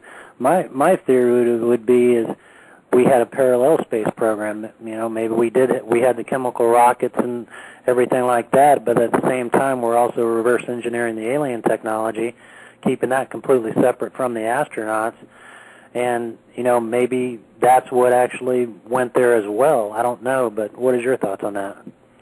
Well, yeah, I think we've been reverse engineering alien technology. I think that one of the best works that establishes that is the book that was written by Lieutenant Colonel Philip Corso and William J. Burns, the ufologist and writer, entitled The Day After Roswell. Right. In that work, Lieutenant Corso, who was a well-respected and illustrious member of the U.S. military and intelligence community, stated that 5 human or Earth technologies had been reverse engineered from recovered extraterrestrial craft. And if I'm not mistaken, he claimed it was the microcircuit, the transistor, Kevlar, fiber optics, and night vision equipment, all of which would make perfect sense to be aboard an extraterrestrial or interplanetary or even intergalactic craft. You would need that level of information processing provided by microcircuitry and transistors. You would want to be working with physical material that would be very resilient, like Kevlar. And, of course, you would need fiber optics to transmit data superluminally on that craft and to link human or pilot consciousness with control processes involving robotics or advanced aeronautics. And then you would need night vision equipment to not crash into things out in space if you were too far away from a star, for example, and relatively flying blind in the galactic darkness. So I find that book very compelling. It's very well researched. It has the ring of truth. It has factual substantiality. It actually contains a measure of factual substantiality that I hope to aspire to, and that I'm attempting to emulate in my own discussions and my experiences for the defense community. And so yes, I think it's clear that we have reverse engineered alien technology, and it is informing our civilization. And really philosophically here, I think the broader issue is, should we continue to evolve as a civilization with only some people knowing that? I just think that's totally cosmically irresponsible. I think that the human race on Earth is destined to survive and thrive in the universe and become an intergalactic civilization and join the intergalactic federation that I believe is out there willing to embrace us when we start treating each other better and start treating, for example, advanced life forms on our own planet better than we are. I'm sitting here actually looking at a picture of a dolphin, a painting of a dolphin, and I'm realizing that, you know, we're talking about these issues of time travel and space travel, and we're still slaughtering sentient creatures as advanced and intelligent as marine mammals on our own planet. So I'm not sure that we deserve to be given admission to the Intergalactic Federation or to become a spacefaring civilization. But I think if we're going to, we're not just going to have to show a better record of showing reverence for life here on Earth, but we're also going to have to show reverence for the everyday Earthling and create a body politic and a common culture where everybody on Earth has the right, the human right, to the most complete knowledge possible about the true history, that is the natural history of the universe that we inhabit, most especially the solar system that we find ourselves in, and also access to knowledge about the state-of-the-art in technical development of our civilization. I don't think we should continue to evolve with a cult of intelligence or a small priesthood of government officials, engineers, and scientists having access to this data. It's simply wrong, and it's a foolish way to progress a civilization. Yeah, it may be a fatal way to do so.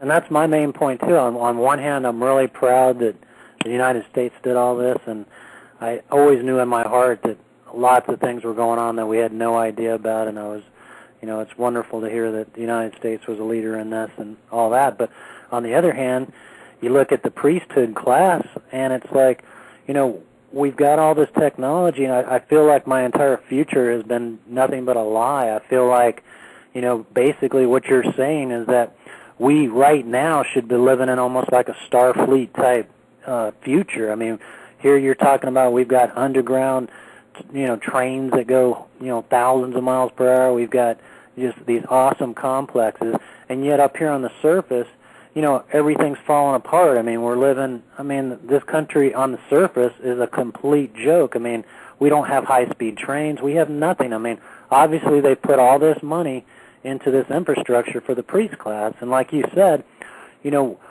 I think that, it's maybe they just got out of hand or whatever, but it's like these lies are just so big. They're and also just to look at what's happening in the Gulf right now. We've got oil just pumping in there, just killing everything on our planet, and as well as I, we've got Tesla-free energy technology and so forth that makes all of that obsolete for decades now. So why are these people that are controlling this future, why are they so dead set against, getting us off this oil economy? I mean, is it just the greedy people that are just wanting to milk that thing for another 50 years? And it doesn't, I mean, we could have possible China going to war with us because, they're going to run out of resources. And if this technology was released, the Chinese wouldn't have to worry about attacking us for resources. We wouldn't, I mean, why are we going into Iraq? I mean, that's what I always talk about. I mean, obviously there must have been another reason we went into Iraq, because obviously the U.S. military didn't need their oil, so maybe there was some kind of alien secrets there. I don't know, but it's definitely not, what they say. But that's what gets me is that why are they putting fluoride in our water? Why are they shredding our Constitution? We're not even a true republic anymore. I mean, we're basically a serf society. Anytime you don't own all your own labor, you're a serf, and you become actually a slave when you get to 50% of your wages, which basically in the United States, we're basically almost there if you add up all the extra fees. So we're becoming a slave society for this priest class. And quite frankly, like you said, I think our future's been stolen. I want to go on. I would like to see these ships that we've got. We need to bring this technology out and save this planet. And what are your thoughts about that? Well, you touched on a lot of issues, so let me just select several of them because they're very important points that you make. The first is that when I was in Project Pegasus, it was clearly communicated to me by principals in the program, whether we were just talking with them or actually in a learning situation regarding some aspect of the program, that the Pegasus generation of technologies, including teleportation, would not be introduced for as many as 200 years because they would be too socially destabilizing. I am speaking out because I diametrically disagree with that position. I believe that was a major error that the U.S. leadership made in the early 1970s.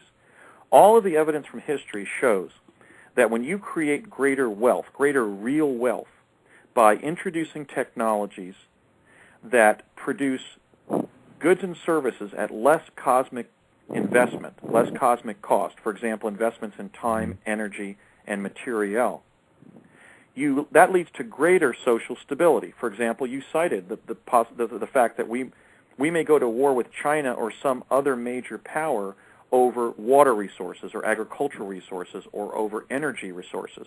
Right. Well, if the United States leads the world in developing a radical new energy-efficient form of transportation, even if we just introduce teleportation to replace commercial airliners being relied upon for long-distance transport between major world cities, we will create stability and peace, not lead the world towards instability and warfare.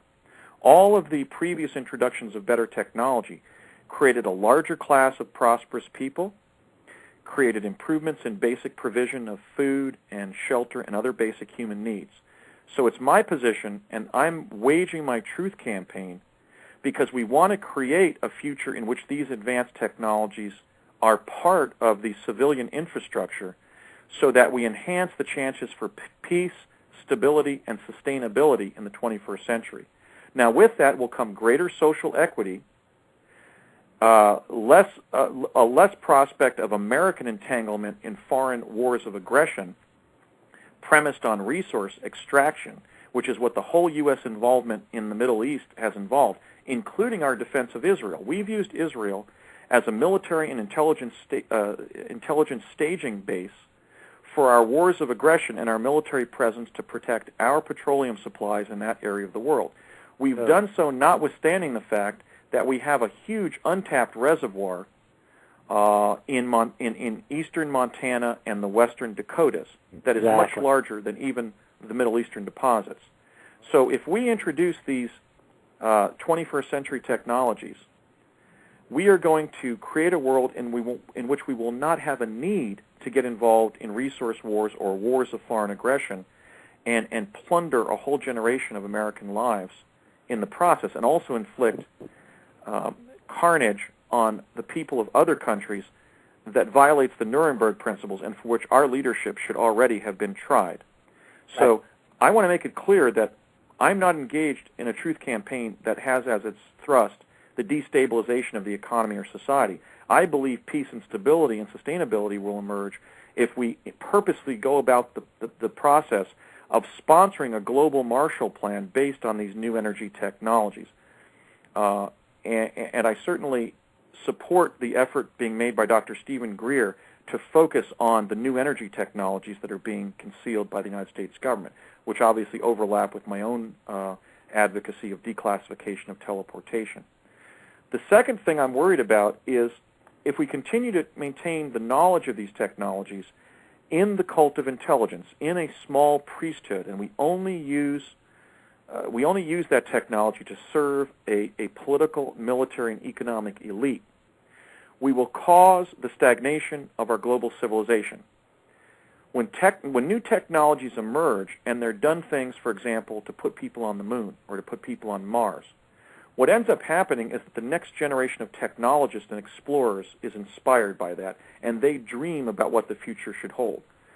Think of a young Neil Armstrong or a young Buzz Aldrin. Both of them have talked and written about how they were inspired to become astronauts by reading works of fact about explorers and aviators, the Wright brothers, Charles Lindbergh, the great explorers of places on our planet, and also the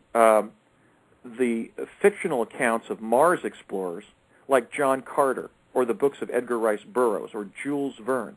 You know, even Jacques Cousteau cited Jules Verne as one of his inspirations for his career in discovery and environmental stewardship.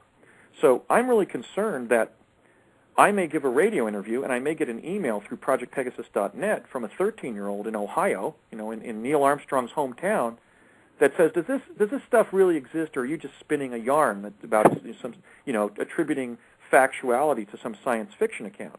And that shows to me that we're not reaching the next generation with the information and the inspiration that they're going to need to create a better world, a world that does more amazing things with human imagination. And so I think there's really issues here of peace, of social equity, and also inspiration of the next generation that we really want to focus on in pressing our government to engage in a declassification program that will lead to technology transfer and transparency regarding these technologies, because the whole future will be dependent on it.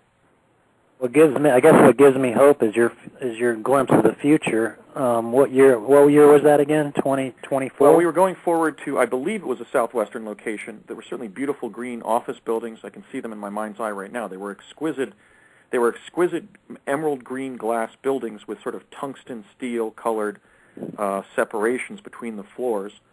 Certainly as beautiful as any office building that currently exists on the planet.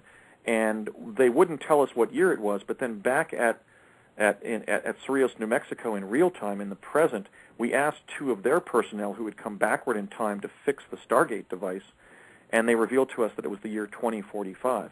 So I can certainly confirm that in the year 2045, human beings are still living and working, in fact, in a landscape that was almost a perfect balance between the built and natural environment.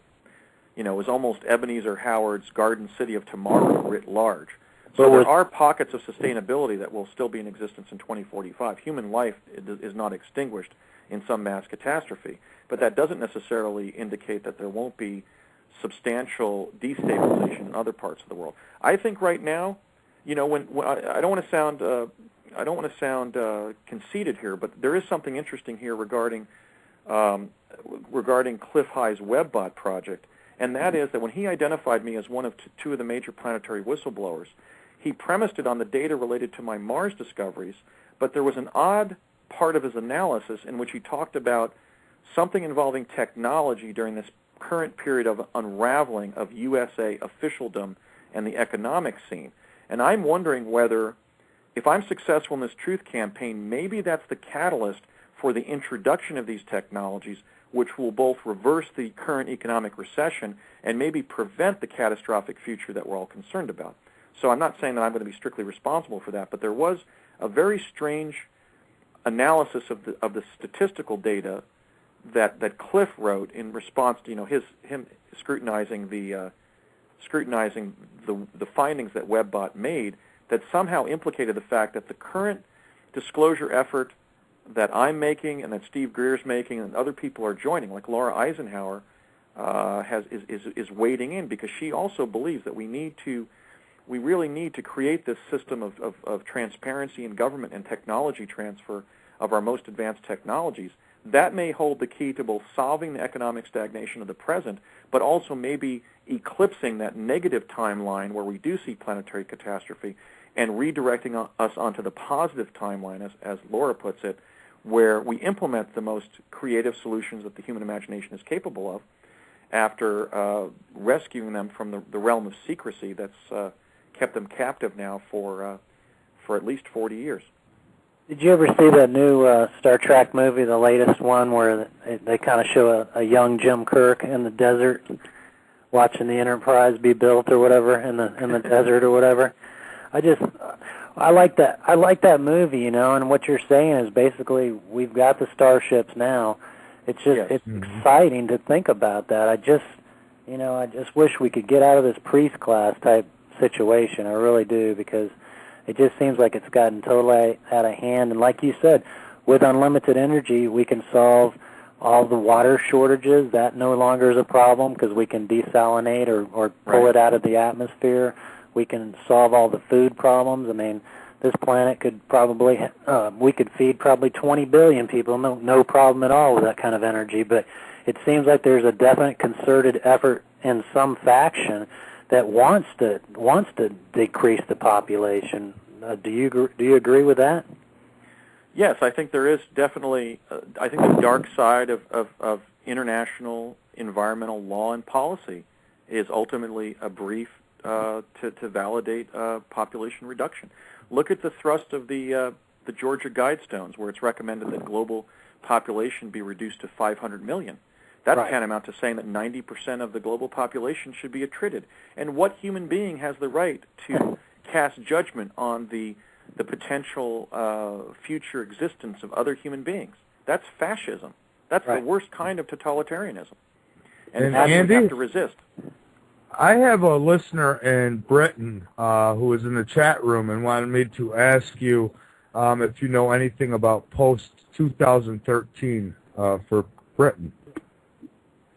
Well, if the catastrophic scenarios occurred, the United Kingdom is going to be poorly positioned geographically.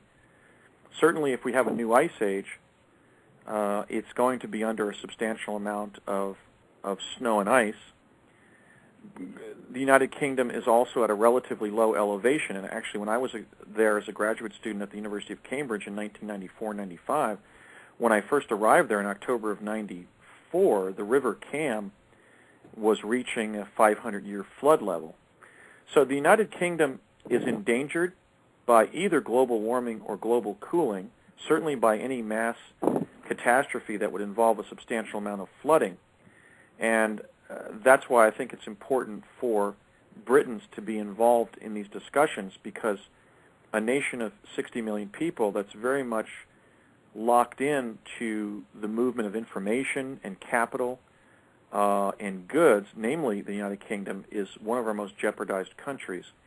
I believe that there's a secret plan to actually create a high-speed rail line in a kind of a trunk line that would be laid on the bottom of the Atlantic to provide for a mass evacuation of that sceptered isle in the event that any of these catastrophic scenarios emerge.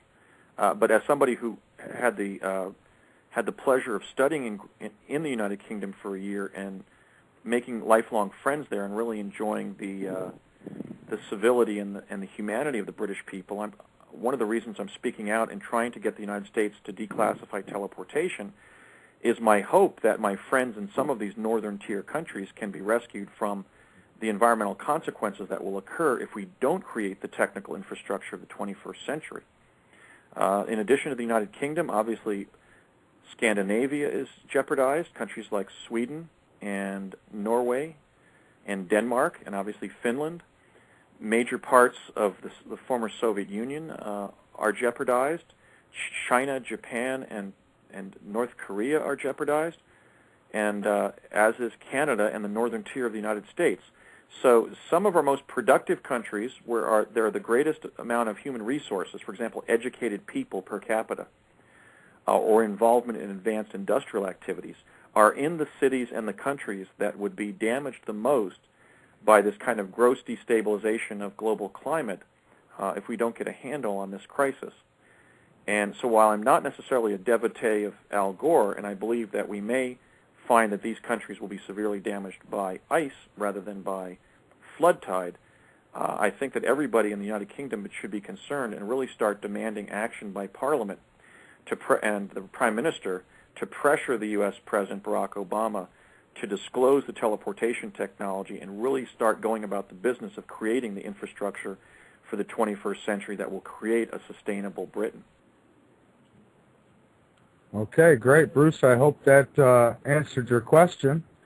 So how far are they able to teleport into space? I mean, how far out can they actually get with this technology? I don't know. I don't know. And I think one of the technical mysteries is that when we were teleporting, when I was a child on the project in the late 60s and early 70s, we were just jumping through the field of energy in our ordinary clothing, save anything metallic that was conductive.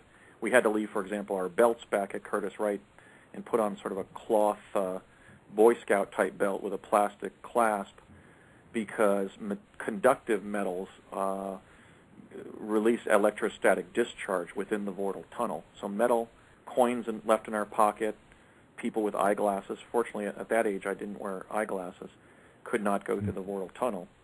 How far out in space, I don't know, because from that time period in the early 70s to 10 years later, I mentioned how they had introduced the jump rooms. So they had clearly developed some kind of paraphysical material that can literally be pushed through the vortal tunnel and is actually accommodates the circular, or is accommodated by the circular, circumference of the vortal tunnel. I know that we reached Mars, and again, I don't know if we reached any locations past that distance in our solar system. We probably have, but of course, once you reach a location anywhere in the time-space continuum, the conditions there have to be hospitable to life for you to survive the journey. So clearly, if you teleported human beings to the surface of Venus, they would probably be rapidly incinerated at 600 degrees Fahrenheit. So Mars was hospitable to life because the temperature range there is similar to Earth. I believe because it's a smaller planet that's although it's farther out from the sun, it's a smaller planet, so that the surface conductance of heat from the sun warms the inner material of Mars more quickly and reliably than a larger planet would be warmed. I mean, at least that's an explanation that I've conceived of as to why the temperature on Mars is not what we've been told, but was clearly within the livable range. I wasn't even wearing a jacket. In fact, I felt kind of warm when I was there. Glenn, go ahead. We got about 10 more. Okay, well, we've got about 10 more minutes left. So, Glenn, if you have any other questions, feel free to jump right in. When you went to Mars, or if you teleported anywhere else, do you have to have the device, a similar device there as kind of like the receiver, or is it just, do you not need something on the other end now? When we were teleporting via the Tesla energetic arrays back and forth between New Jersey via Vordel Tunnel, there was no receiving technology of any kind. The tunnel would begin to close, and we would see the light at the end of the tunnel suddenly come into view and collide with it, and then we would complete our footfall at the destination, like in New Mexico, for example. The same thing occurred when we were going via Stargate to the distant future and back. We would go through a Vordel tunnel with no specialized equipment when we were teleporting, and we were able to survive on the amount of oxygen we pushed into the tunnel when jumping into it. It only lasted a couple seconds, and suddenly we were making footfall in the other location. There was a time dilation effect that was explained to us as something to do with the relative human consciousness of time, because we were moving so rapidly between locations in the time-space continuum that our mind was sort of slowing down and trying to perceive what was going on, just as happens, for example, when you're in an accident. A traffic accident may take 2 seconds, but sometimes people talk about processing it as if it took a minute to occur. So, but in the case of the jump rooms to Mars, there was a receiving technology in the sense that the jump room then arrived with us on Mars. Okay. And so how that was done, I don't know, but we were enveloped in a technology rather than jumping through a device and being in a natural environment until we arrived at the destination. And Mike, real quick, I don't know if you've ever seen this, but one of the things that fascinated me about Andrew's story was when he talked about being at the Gettysburg Address as a young boy, and you see him in a picture with these oversized shoes on. And have you ever seen that photograph, Michael? No, I haven't. Oh, we'll have to put it up on Project M-Search. I'll make sure I get that up tomorrow and send you a link. But what I was going to ask you is, how did you get back? Because you're there. I remember you said that you were getting harassed sort of by some soldiers, so you kind of walked away from the stage and kind of kept low profile for a while. But after you heard the speech or whatever, I never remember how you got back and what that whole... That's a typical question, and that's why I'm distinguishing the different forms of quantum access. By 1972, they had introduced another technology which was called plasma confinement. We were basically walking into a lucite chamber, and at the end of the chamber there was a cloud of plasma that was actually very beautiful. It was kind of like swirling in different bright pastel colors, pink, green, blue, yellow, and so forth. And when you would walk through the plasma confinement chamber, when you passed a certain line on the floor, they had painted a line on the floor, and stood in that field of plasma, you suddenly found yourself dropping through the floor and rapidly wormholing through the amber-colored interstices of the quantum plenum. So we were actually branching through different wormholes that were breaking off randomly and quite chaotically. And I was being pitched to and fro inside those wormholes. So my hat got ripped off, and then I went down some more wormholes, and then my shoe got ripped off, and then another shoe, and then one of my socks.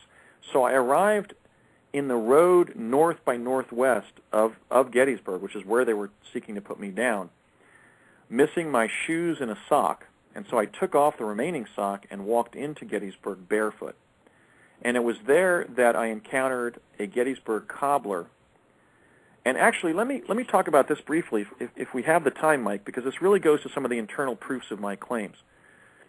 Before I had identified the individual who helped me, I had described how when I walked up onto the wooden sidewalk that was physically attached to one of these buildings in downtown Gettysburg that basically was almost like a large house with 3 different shops adjacent to each other, and then this wooden sidewalk attached just to the frontage of that complex of stores. I talked about how the fact that a man jumped up onto the sidewalk, hobbling as if having suffered a severe leg injury, and I saw what he looked like, and he took out a skeleton key and opened the millinery shop that I was looking into. I was looking into the window of a millinery shop, looking for a jacket, looking for shoes I could put on, because we had been trained to contingency plan for mishaps that occurred during our time travels, and certainly walking to go see the Gettysburg Address by Abraham Lincoln in bare feet was not something that was supposed to happen, and I tried to contingency plan for. I was going to go in and ask for a pair of shoes. But it was in the early morning, and the shops weren't open yet, and this man gambled on top of the sidewalk and came towards me practically yelling, "Boy, boy, what are you doing out here in this cold weather without your shoes on, without even a jacket? You're going to catch your grip," which I've since found was a term used during the Civil War for like catching the cold or a flu. And he opened the doorknob there of the millinery shop with a skeleton key and took me inside and outfitted me with, just voluntarily, just out of the kindness of his heart, with grossly oversized men's street shoes and a Union winter parka. Now, after I began to dig into my experiences in Project Pegasus, after I had already lectured about the Gettysburg jump, where I ended up being literally photographed in what until very recently was the sole surviving photograph to show any image of Abraham Lincoln giving his famous address there that day, I had described that man, how he was limping from what looked like a severe injury to his upper leg, what he looked like, and the fact that he clearly had access to that men's shop where there were shoes because he went in and helped me and got a pair of what should have, or probably were, size 16 men's street shoes. They were these big, oversized, brown men's loafer-type street shoes. And he was actually bending over for a long period, like for a couple minutes, stuffing packing paper into the front of the shoes and then having me put them on again. So when he left the shop saying, "Well, that's all I can help you, young man. The President of the United States is going to be here today, and I've got a presidential speech to get to," I shuffled after him in these grossly oversized shoes, barely able to even walk over to the Lincoln speech site, which was on a dais with an unadorned wooden dais with just patriotic bunting around the solitary floor of like 3 feet off the ground that they had put in place in front of the cemetery there. And after I did some research, I found out who this gentleman was. He was a man by the name of John Lawrence Burns, who was a Gettysburg cobbler, who had volunteered as a young man, and he was one of the first civilian volunteers into the War of 1812. And when the Battle of Gettysburg swept through and beyond Gettysburg, he volunteered into a Union regiment as a sharpshooter and then was wounded himself in the upper leg and was surrendered under a white flag of peace by the Confederate regiment that captured him back to his Union regiment and then repatriated off the battlefield. And in my historical research, I established that he was a cobbler. I established what his appearance was because there are historical photographs that show John Lawrence Burns. And I established that he was not only wounded during the Battle of Gettysburg, which took place in July of 1863, 4 months before the November 19th of 1863 that I visited to see Lincoln's address there. But he was wounded in the upper leg and was still recuperating from that gunshot wound to his leg at the time that Lincoln gave his famous speech there. And then once inside, the first thing he focused on was getting these shoes, which clearly a cobbler would do almost instinctively in a small town like Gettysburg, Pennsylvania. So these are some of the internal proofs that have emerged in which I showed a consciousness of something that existed in Gettysburg, Pennsylvania in 1863, namely the persona and characteristics of John Lawrence Burns, his appearance, the fact that he was a cobbler, the fact that he was clearly a volunteer by nature because he had not only volunteered in the War of 1812 and the Battle of Gettysburg, but he voluntarily showed up at that shop and helped me without even me asking for his help. So there are many internal proofs like this in my account, and I'm convinced that after people read my book, they'll be able to see that I am telling the truth. But the photograph emerged apparently simply as a result of a photographer from that time period taking a long-distance shot of all of the citizens of Gettysburg gathering around the dais that Lincoln then came and spoke at, or on. And I was standing about 100 paces diagonally and to the left of where Lincoln had just arrived on the stage because I was being viewed by the civilians of Gettysburg and then was questioned by 2 Union officers with a degree of interest in who I was that concerned me. We had been trained to avoid being questioned, being arrested, and being imprisoned and so forth. and I was really spooked at that point, so I had kind of walked away from the dais and was just trying to act inconspicuous when a period photographer from that time period captured me in one of the sole surviving photographs of Lincoln at Gettysburg. Wow. And after that episode, how did you get out of there? Oh, yeah, that's what I was going to say. Not all of these quantum access technologies required a return unit. The teleporters did because they were opening up a vortal tunnel in time-space, and you were physically going specifically, just like you would go through a train tunnel, to that location. If you did that before the time of the emergence of the teleporter, you would be stranded in that time. I mean, you could age and reach the future by normal aging until you died, but you couldn't teleport back to the day you left.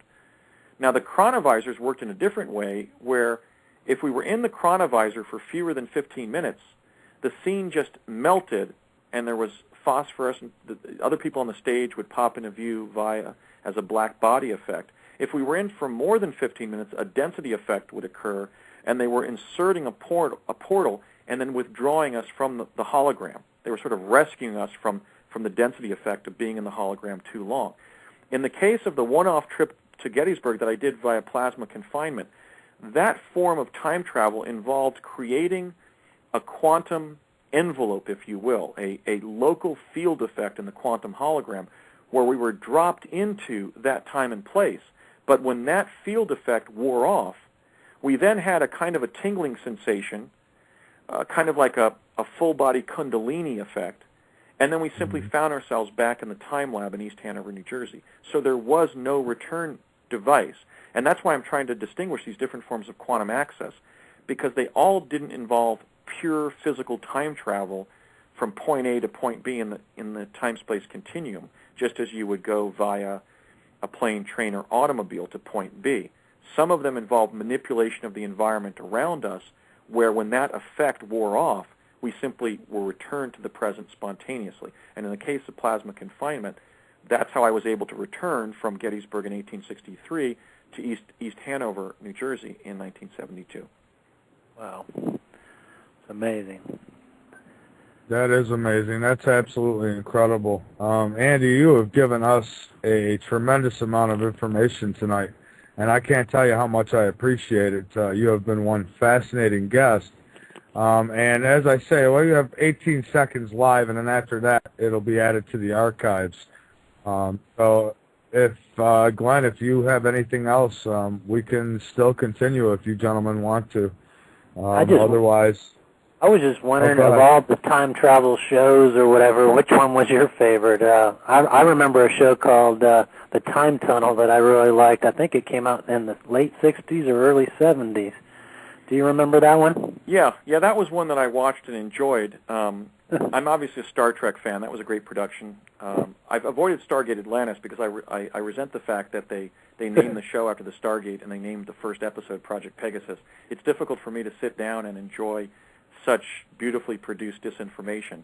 Yeah. So I was certainly a fan of the Time Tunnel, and yet I used to have discussions with my dad about that. Hey, that's not what we're doing. It's not a physical tunnel. It's a paraphysical tunnel in the quantum hologram, not something that looks like the Lincoln Tunnel with zebra stripes on it. Yeah. Do you think the writers were getting like some kind of guidance by people just to throw, like you were saying, to throw them off of people that would come forward and say, hey, you just remember a TV show called The Time Tunnel or something like that? I think it's clear that science fiction was actually created as a literary and filmic genre to inoculate people from the truth. What they do is they introduce certain technical capabilities but misdescribe them. And they also introduce terms of art. Like, for example, in Madeleine L'Engle's A Wrinkle in Time, she writes about the Tesseract as a time travel device. Well, Tesseract is a contraction of Tesla Energetic Array, which is what Project Pegasus and other agencies within the U.S. government were calling the Tesla teleporter. Wow. In a similar way, I mentioned the teleportation on Star Trek was entirely the opposite of what we were doing. Stargate Atlantis dropping the term Project Pegasus, the Time Tunnel describing the vortal tunnels as physical rather than superluminal. We have the historical fact that Arthur C. Clarke and Robert A. Heinlein had adjacent desks at British intelligence during World War II. I love Ray Bradbury, and I don't want to besmirch the science fiction genre because it's a phenomenal literary genre that in many cases is predicting and showing the future that will emerge and that perhaps in a way should emerge. But I think to be intelligent citizens of the civilization that we're living in, we have to recognize that government has frequently dropped both ideas and terminology into very well-produced science fiction productions to inoculate the domestic population from the truth and to conceal our secret technical advances from foreign governments. This is one last question. I had so many. I could talk to you forever. I can certainly go on if Mike. But I was just wondering, like, when I have no problem with that. We can continue. In the Gettysburg situation, you said you were going to try to locate some shoes or whatever. But did they ever equip you or tell you, like, hey, if you need to get something, did they ever try to give you period money? I know they couldn't give you gold because you said you couldn't take back anything metallic, but paper money or anything like that? Or did they give you anything? I can't imagine that you could take anything back else but paper money. No. There was a concern about moving artifacts between timelines or between, specific locations in the quantum hologram. We were clearly schooled in an overarching operational and philosophical dictum, which was that when you're in a past location, for example, or a future one, try to interfere with that quantum environment as little as possible. Right. So we were schooled, for example, if we teleport you somewhere, within the ambit of the time-space envelope that the project exists, and you find yourself, 2 years in the past, and you're in a restaurant or something, don't blab to somebody about what you're doing. Similarly, if in the chronovisor we send you back 10,000 years to a people who, wear feathers on their head and put mud on their faces during rituals, if you're around the circle and are invited to do that, emulate the people that you encounter. Put feathers on your head and rub mud on your face. So we were encouraged to really honor the prime directive by not interfering with other cultures, trying to blend into other cultures, and around the area of artifacts, not only not take anything back, but not even touch anything. So we were schooled in a particular kind of, I don't know how to describe it, a kind of a nonchalance. And I think if you look at the image of me in the Gettysburg photograph, you'll see that nonchalance. I'm literally standing in a way where I could be standing on a street corner in any major world city today trying not to be noticed as just some kid standing there in a relaxed posture. So we received all manner of training about how to hold ourselves so people wouldn't notice us, how to subtly and slowly move to another location if we were placed under observation or potential capture, how to emulate the people of different societies.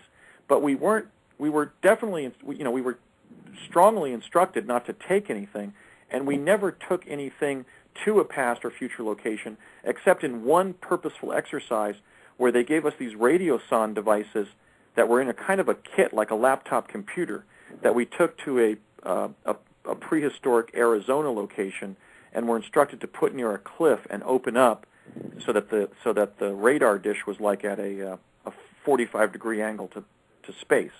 So we were involved in actually placing a device, a tracking device, in a primitive or prehistoric location, which I believe was an attempt to open up some kind of permanent portal or tracking signal between our time and a prehistoric location. The bizarre thing in that case is that was done like on a Friday. The next Monday, one of the young staffers on the project came in and dropped a box which was one of the devices had been found as a prehistoric artifact by one of the primary American archaeologists and recovered at the Smithsonian as an artifact. And he was actually swearing. I mean, he had actually sort of lost it because he then yelled at us, "See, you actually are time traveling. They've been lying to you." This was a part of the program where they told us that the chronovision probes were just sort of like a virtual reality and not physical time travel to a past location. So he actually dropped this corrugated box in front of us that had a almost like a fossilized artifact in it. And he said, "Look at this. They found look when it was discovered, and it had been discovered like in 1912 in Arizona. by Roy Chapman Andrews or somebody, and he had actually lost it because it showed to him that the project had a consciousness that they were sending us to the actual past, and yet we're, at least for that time period, we're concealing the full gamut of our time probes from the kids in the program. So if you were shot in Gettysburg and you would have rematerialized at the appropriate time or whatever, you would be shot. You would come back shot. I mean, it's not like you're just observing everything. I mean, you could actually be physically harmed in that time. Right. In fact, in the first probe in the chronovisor that I did to a Civil War battle, by the way, that we were often there were a number of Civil War episodes experiences that I had in Pegasus. There was the trip to Gettysburg late in '72 to see Lincoln give the Gettysburg Address. They were sending me to the Lincoln assassination site to try to get behind his box and see who shot him during the chronovisor probes that were undertaken from New Mexico during one of those hidden summers in New Mexico. There was the fact that when I did the first chronovisor probe that I was personally involved in at the General Manufacturing Company facility in Woodridge, New Jersey, in the fall of 1970, we were sent to a Civil War battle, and there was a Union sergeant who was yelling at me and waving his sword in my face, saying, "Get off this battlefield, young man, you're going to be killed out here." So there was definitely, I believe that why the program was so involved, I thought about this as I've been investigating my experiences and beginning to write about them, and it probably was because they had extensive historical data about Civil War battles and other events during the Civil War period, because there were so many diarists and so forth, and there had already been a good 100 years of American Civil War history. There was really abundant data at that point. And so I think the reason they were focusing on the Civil War so much was that fact, that they had reliable intelligence from multiple sources about things that had occurred during the Civil War period. So if they needed to control for the randomness of events, they could in some way control by using the Civil War time period as the place they were sending us to. Another fact, I think, is just that there were so many Civil War battles. I was even told of a spontaneous chronovision event involving the Civil War. There was a CIA agent named Nick Nocero who went and investigated an experience that a group of hikers had in the foothills near Mount Diablo in California. A group of teenagers were hiking when a transformer blew up on a foothill in front of them, causing a cascade of sparks to arch above and around them in a kind of a broad umbrella of electrostatic discharge. And that caused some kind of disequilibrium in the quantum environment around them, and there was a bleed-through effect where they looked through the umbrella of particles, of supercharged particles from the explosion, and they saw through to a Civil War battle going on. And some of the teenagers were so disturbed by what they witnessed, they actually had to have psychotherapy about how alarming it was that somehow adjacent timelines are right next to us all the time. In fact, that's the fifth reason, really, why they were using children. My father explained in one of our heart-to-hearts when he was in the last several years of his life that one of the reasons they were training us from childhood is that when they would take a young adult from, let's say, among the Navy enlisted personnel and begin involving them in time travel, the problem was that they would sometimes lose their minds because of the deracinating effect of moving between time periods.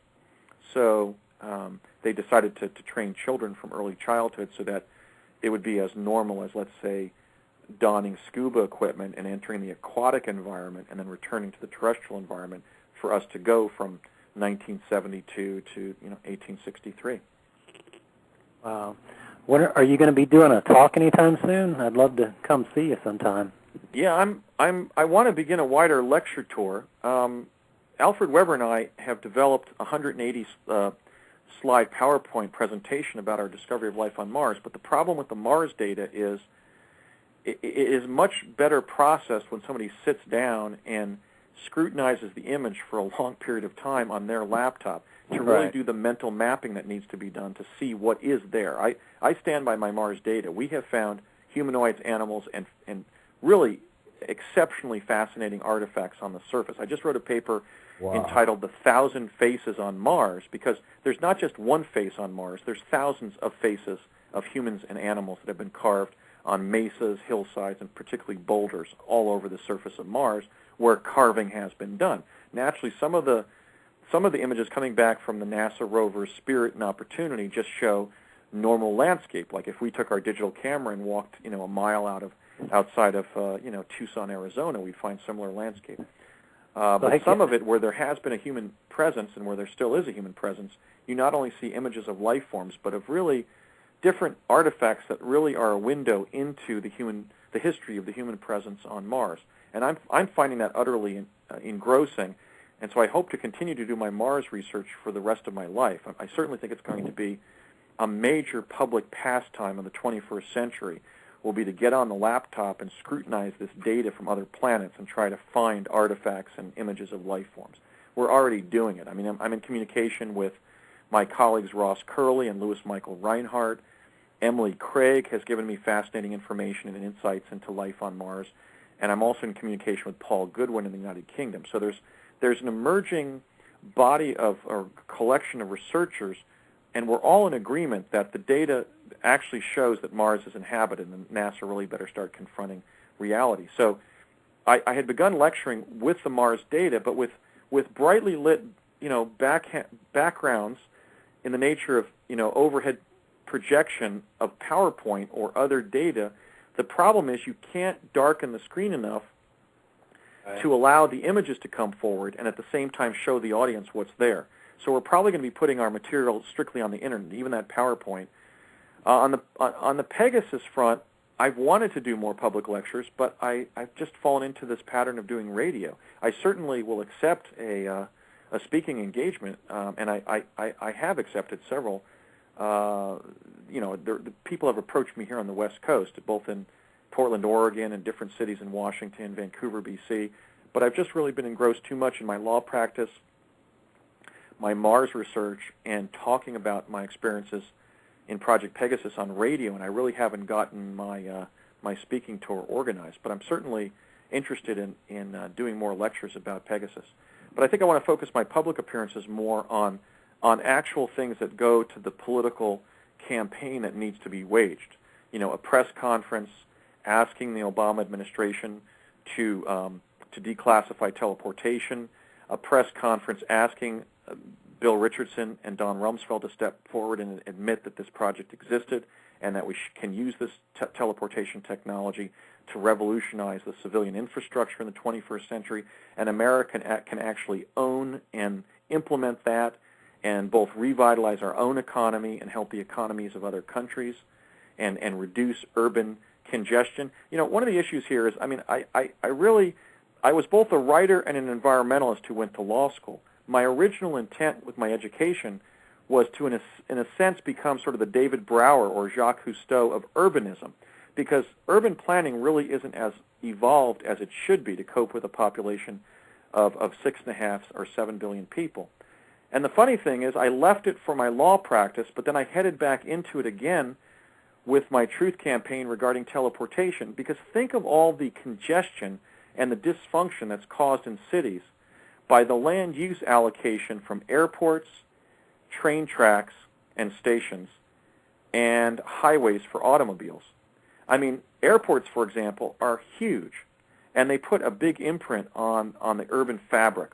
That could be gardens, it could be areas for recreation, for people to live on, in less of a state of congestion and pollution.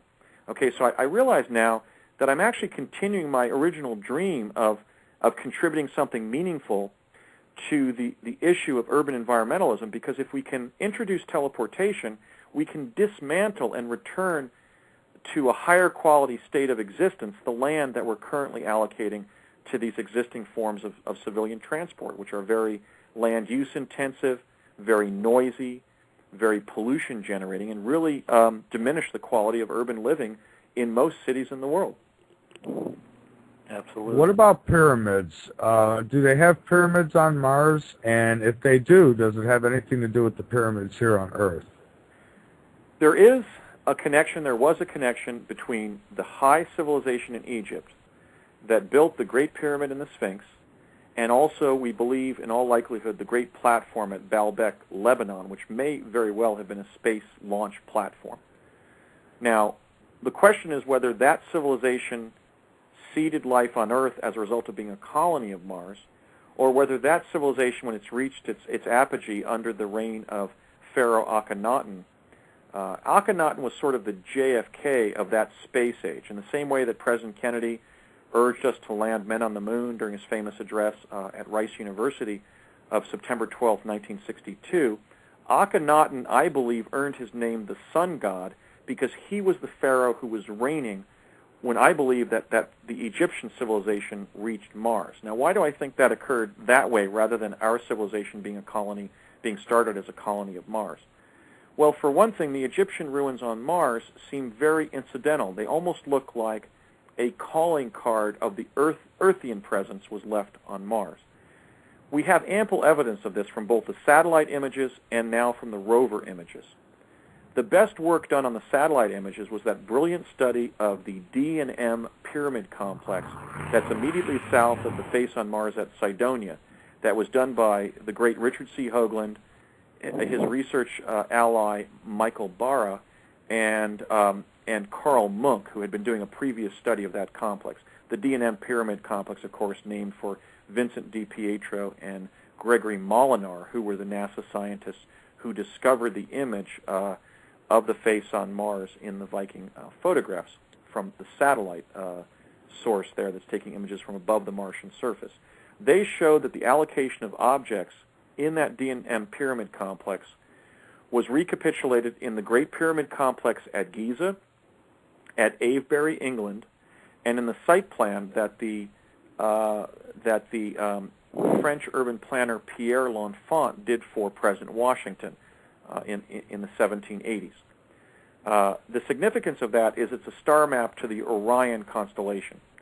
So the fingerprint of that civilization in some way was recapitulating the Orion star system, which would indicate that they were either being governed by individuals from Orion, or that human life on Earth had originated in the Orion star system. So in that satellite image, I think the case was proved conclusively of the linkage between the Cydonia complex and the complex involving those three locations in Egypt, Britain, and America, obviously encompassing also the Masonic tradition involving those three countries. You know, the Shriners call themselves the Shriners because they're the ancient, they're members of the order of the ancient, what is it, the ancient Arabic order of the Egyptian shrine. And in fact, if you question a Freemason as to why Freemasonry exists, it exists for a sole purpose, which is to rebuild Solomon's temple. Well, what is Solomon's temple? I believe Solomon's temple was the Great Pyramid. We also know that the passageway to the King's Chamber in the Great Pyramid on the same day every year. I have to check the sources on this, but I believe it's during the spring equinox. It may be during the summer solstice, but during a critical astronomical event or day on Earth, the King's Passageway focuses on Mars and actually creates a blue orb on the wall behind the head of the pharaoh in the King's Chamber. So that Martian civilization actually created the Great Pyramid in a way where it would focus on Mars, literally sort of almost as a tracking device, expressing this nexus between their space launch capability there at Giza and Mars. Now, I think that case was proved by Hoagland, Barra, and Munk, and other researchers who have speculated about the existence of the Egyptian-Mars connection. Two of the other leading researchers, in my humble opinion, being Graham Hancock, who showed that the Egyptian civilization was aware of a periodic celestial event that devastated Mars and also severely damaged the civilization on Earth. That may have been when debris elements of the Vela supernova explosion came into the solar system again around 9500 BC and absolutely damaged Mars, even breaking Mars, fracturing Mars, and squishing it into an oblate shape, and also clearly eclipsing that great civilization that had built the Great Pyramid and the Sphinx. That was a high civilization that had not only reached Mars, but had colonized different areas of the world. For example, Mesoamerica and Southeast Asia had outposts of that Egyptian civilization, we now realize. We're still digging some of the huge pyramids out of Ecuador and so forth in different Mesoamerican locations. Now we've entered really the threshold of the absolute proof of the Mars-Egyptian connection, which is the findings that I've made and that Ross Curley have made for our group Mars from the rover photographs. For example, I found the sarcophagus of a pharaoh. It's sitting on the right center edge of the home plate plateau in the West Valley of the Columbia Basin of the Gusev crater of Mars, as depicted in NASA image 10214 and as described in my 2008 paper, The Discovery of Life on Mars. That sarcophagus of an Egyptian king, of a pharaoh, possesses the same conical, banked, cylindrical hat that is depicted on the wife of Pharaoh Akhenaten, the sun god, who we call Nefertiti, which was discovered by the German archaeologist Ludwig Borchardt at Amarna, Egypt in 1912. I've also found other carved heads in that location which possess the same distinctive Egyptian hat, or headgear, if you will, that is very conical and banked at the top, such as, for that matter, the Shriners wear, although it's a modification of that. Now, what's interesting about that sarcophagus of an Egyptian king is it is painted with the very colors that we find on Nefertiti's hat in that famous bust of hers, namely drab green, a kind of an ochre-colored yellow, the dark turquoise of Mars, and the ruddy kind of blood red or orangish kind of color of the Martian surface. And so right there in one of NASA's photographs, we find an artifact that links not just to ancient Egypt, but literally to the most famous object d'art that ever has been found from that high Egyptian civilization, which is that legendary bust of Nefertiti that's at the German museum in Berlin, presently at least. Okay, so we found the fingerprint of the Egyptian civilization in NASA's photographs from the surface of Mars. But here's what really intrigues me, and I'm really proud that a member of my organization made this discovery, and that I then improved on his photo analysis and published this. And this, for that matter, is why I approached the National Geographic with my findings, because we're developing photographic data from Mars that the National Geographic should be reporting about. What Ross Curley found in an image from the rover Spirit that was taken in 2004 is literally an intaglio of an Egyptian pharaoh's head in front of the pyramidal corner of a rock that was taken by the rover Spirit as it was moving past a kind of a rock ledge. There was a layered rock ledge that was stretching out to the right side of the rover. And it takes this photograph, and there are faces carved into the rock. One of them is an Egyptian pharaoh of an individual with sort of a multiracial phenotype, sort of like a Barack Obama, where you can see both African and European features. And he's wearing not only that cylindrical banked hat of the Egyptian leadership class, but the hat shows, the carving on the rock shows Wadjet, that snake at the front bottom of their hat, was symbolic of basically a mythological Lord Protector figure that had been the protector of, supposedly, of Lower Egypt, like protecting the Egyptians from periodic flooding by the Nile.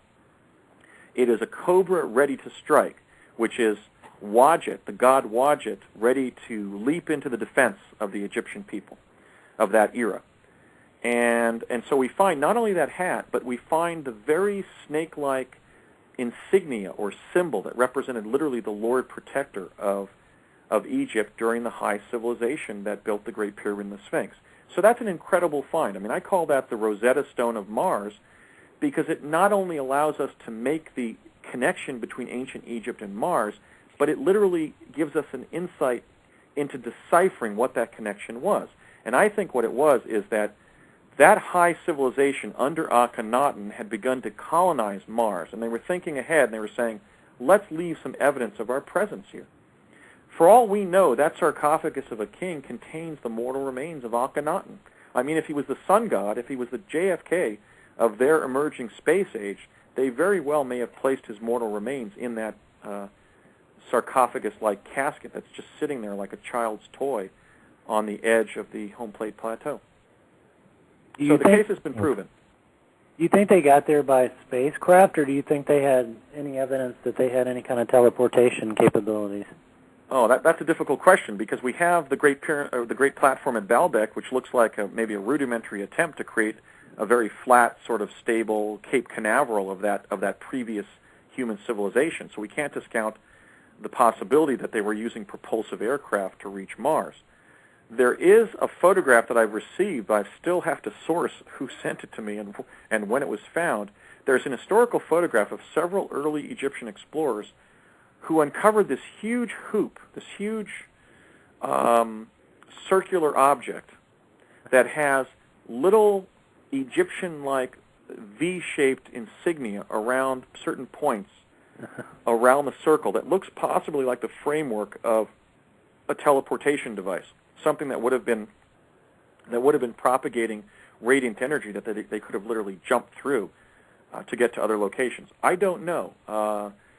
Certainly, they were there in a substantial enough way to literally carve things out of indigenous rock. In fact, I show in my paper, The Discovery of Life on Mars, one complex where you can see the face of a boy and then the headdress of kind of like a shamanic character of some kind.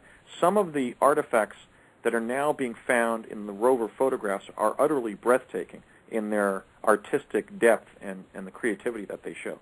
So they were there probably for generations at the time that the catastrophe occurred. And they were clearly leaving their fingerprint there, I believe, to just prove that they had reached Mars, because that complex there that's shown in NASA image PIA 10214 seems to be almost a diorama of different time periods on Mars, different life forms, and clearly establishes the Egyptian presence. So, yes, I do believe some of the satellite images show pyramids, some of which obviously deteriorated after the catastrophe.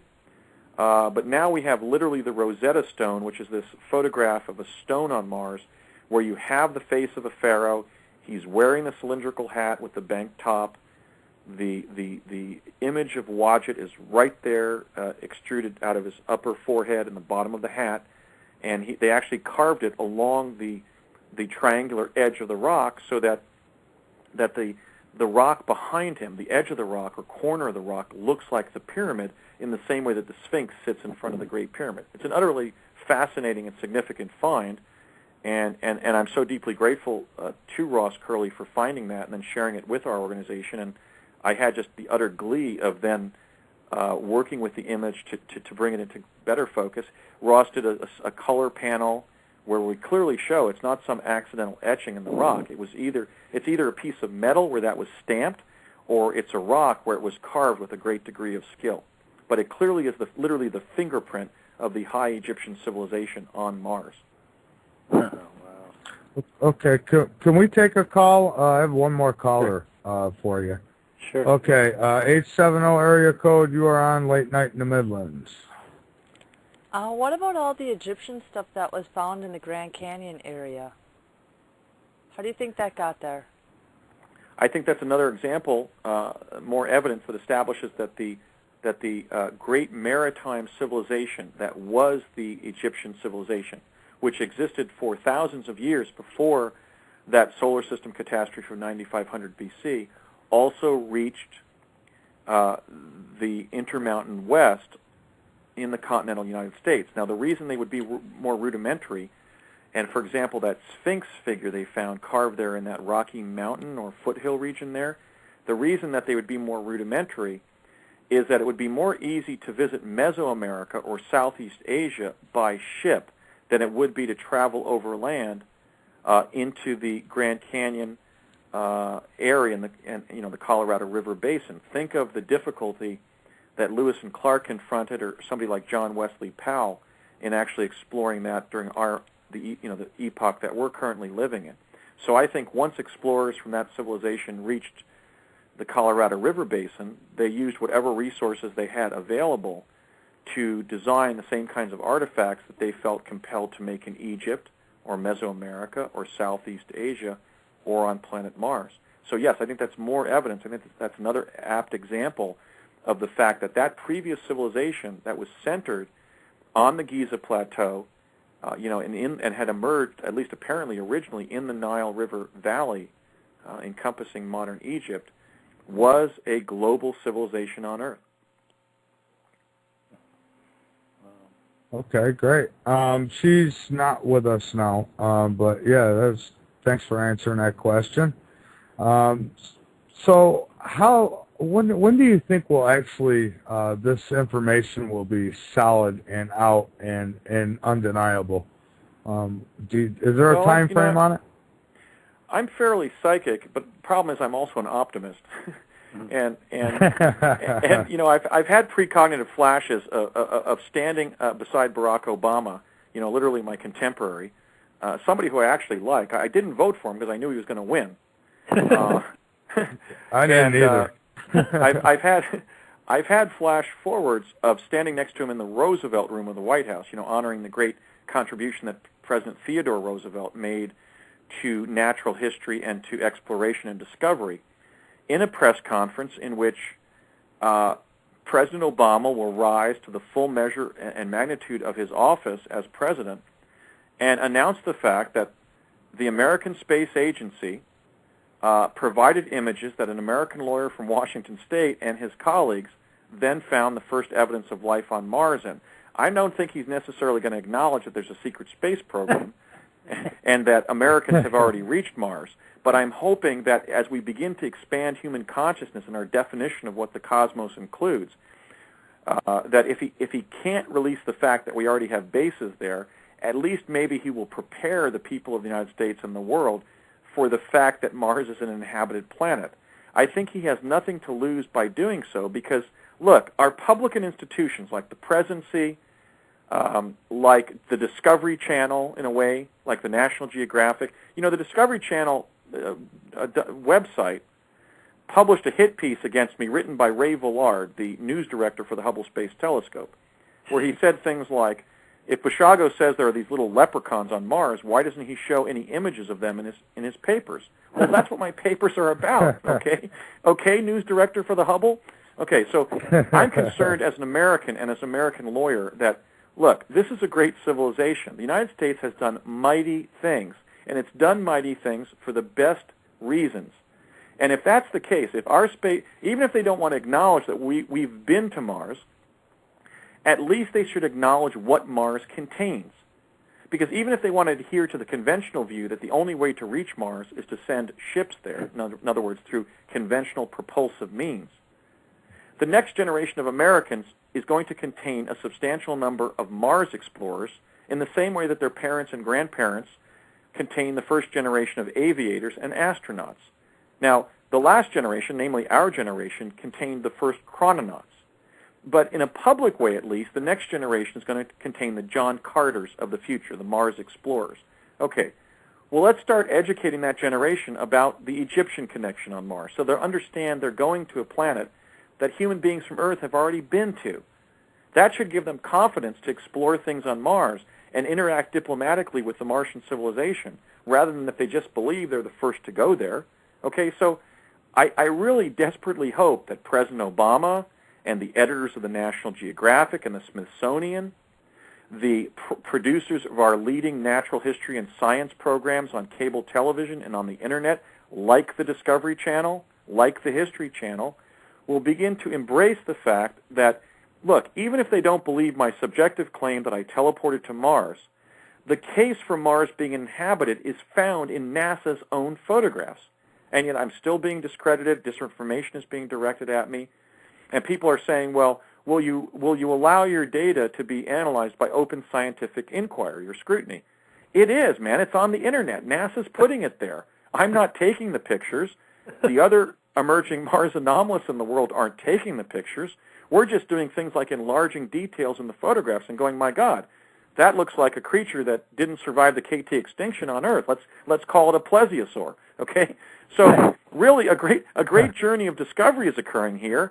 And we don't want our leadership to be behind what's happening. We want our leadership to be in front of what's happening. That's what leadership is. And so look, if during his first term as president, Barack Obama does not acknowledge this, I'll take a shot at his office, because we need a president who will reveal the true natural history of the solar system to the very American people who paid for these devices to be put there. So, again, I'm a psychic and an optimist, so I see myself participating with President Obama in that blessed event of the day that at 11 o'clock Eastern Standard Time, we announced the discovery of life on Mars from the Roosevelt Room of the White House. Will he do it? I hope and pray that he will. I think he has nothing to lose. And what do you know? Maybe posterity will view him as the Akhenaten of our time. But I really think he should consider doing it, because ultimately the existing work of emerging Mars anomalists already makes that case quite convincingly. And with better photo resolution technology and more images, the case is going to be proved to a broad societal certainty. So why shouldn't the president embrace this as an authentic discovery of our great American civilization? I agree totally with you. I mean, Obama needs something really bad, because I haven't been very impressed at all with what he's done. I mean, we've got people working for this government now that work in private industry, and you can't have a society where most people work for the government. I mean, these green jobs that he's supposedly creating destroy actual real jobs. You got a bunch of government ninnies going around saying, oh, you need to insulate your house more. Meanwhile, we've got all this secret technology that just makes oil completely obsolete. So I hope he either releases the information about life on Mars or at least UFOs or something, because right now, like I said, he needs something very, very badly. And America needs something. I mean, we're going, we've got all this technology, but if you look at how the American people are, the middle class is being completely destroyed. This country was built on the middle class. I've seen it happen with my business. Lots of my family's been impacted by this economy, and quite frankly, I don't see what's going to help things unless, like you said, they bring out some actual technology that American can lead in, and let's go to the stars. I mean, we're there already. I'm ready to go. I'm ready to go to Mars. Let's do something amazing and quit being the priest class where we've got to guard these secrets because we're the Shriners or whatever. It's just that philosophy is not going to get us anywhere except a world war or something. And I agree with you 100% there. Right. And also we forget, we forget that all civilizations are ultimately, we live in this world of high technology and of urban development, and so there's a lot of artificiality in our common culture. But we forget that all human civilizations are ultimately organic functions. So my point here is, imagine you have an ant colony, and ants are smart enough, let's say, to move dirt around their colony to protect the colony, let's say, from floodwaters. Now, if an ant colony discovers that it's going to be flooded and the whole colony is going to die, you know that an ant colony is going to galvanize itself to protect the hive, right, to protect the colony. Now, imagine the emergence of these 21st century technologies in our ultimately organic civilization. If the technologies of the future emerge, but they're sequestered by the cryptocracy, by the national security state, that may be a fatal development, because it may mean that the very technologies that were developed by the brightest minds of the culture, of the colony, if you will, get sequestered in a way where they don't get implemented by the colony itself. And so I'm quite concerned that if you look at human civilization from an organic perspective, from a biological one, government secrecy is preventing us from adopting the best available technology to allow our global organic human civilization on Earth to survive and thrive. And so our lives and the lives of our progeny are at stake here, and we have to pressure what is supposed to be a Republican representative government that's supposed to express the consent of the governed, supposed to be governed through the consent of the governed and implemented. And we have to say to our government, look, stop classifying the technologies we need to solve problems. This is going to be fatal. You're jeopardizing our lives. Look at the ill health you're causing by having us sit in these stressful traffic jams. Right. Imagine that 2-hour commute that the average wage earner has to confront, because all of our civilian transport networks are becoming clogged. They're becoming clogged with other human beings. And that means we need the introduction of revolutionary technologies to literally change the shape of the future. And that's why I'm speaking out, and I believe that we can do that. Well, Andy, you got my vote if Obama doesn't want to come clean on it, because, you know, these solutions of just inflate your tires properly don't work for me. No, I think all Americans will relate to the fact that it's silly to sit in traffic that's moving 5 miles per hour with 4,000 pounds of metal strapped around your waist. I mean, if that isn't what does Alex Jones call it? If that isn't, you know, the American end game, I don't know what is. I mean, literally, the freeways that were supposed to carry us at 60, 70 miles per hour have become completely jammed during rush hour. And every American who scrabbles for an existence in this kind of civilization knows it. It's causing killing stress. Other countries that aren't automobile dependent have half of the rates of diseases of civilization that we have in terms of heart disease, diabetes, and cancer. So the American people are waking up to this. They're not believing authority figures anymore or experts, because the common culture that we're living in is an end game, and it's obvious that we need a revolution of applied technology to extricate ourselves from the situation. Well, Andy, that's why I started Project InSearch, and you actually was one of my inspirations, because when I saw your videos, and the first thing I did when I put up my site is I created a time travel actual category and put all your videos up there. I was so looking forward to you being on the show tonight. I mean, Michael will tell you that. I was just really pumped up. I knew it was going to be the best show we ever had, and I just wanted to say God bless you, and may God protect you, and you know, may we all help to somehow build this world a better place. And you know, just hats off to you, and thanks a lot for coming on the show. Well, thank you, Glenn. So much. Sorry, Mike. Go ahead. Well, I just wanted to say I want to address that. You know, people are often expressing those kind of sentiments to me, and they really deeply move me. I was born in Morristown, New Jersey, which is where General Washington wintered in the winters of 1777 and 1781. So I was growing up in a place where Washington had spent a lot of time, and the lingering presence of George Washington was all over my childhood. For example, in downtown Morristown, right near before you go up a speedwell there to the Morristown train station, is a large bronze statue of President Washington, and Ford Mansion is where he stayed in 1777, and we actually would visit that when I was in school.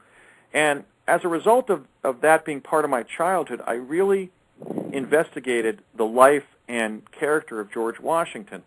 And, you know, he wasn't as large of a man as he was portrayed in statues and especially in paintings, because the person I saw on stage at the Chronovisor Array in Flemington, New Jersey, at that National Security Watch Post, was somebody who was thinner and not as muscular and overbearing as Washington was portrayed artistically. He had more of the body type of like a Johnny Carson, like somebody who was about 5'11" and kind of fit. Yeah.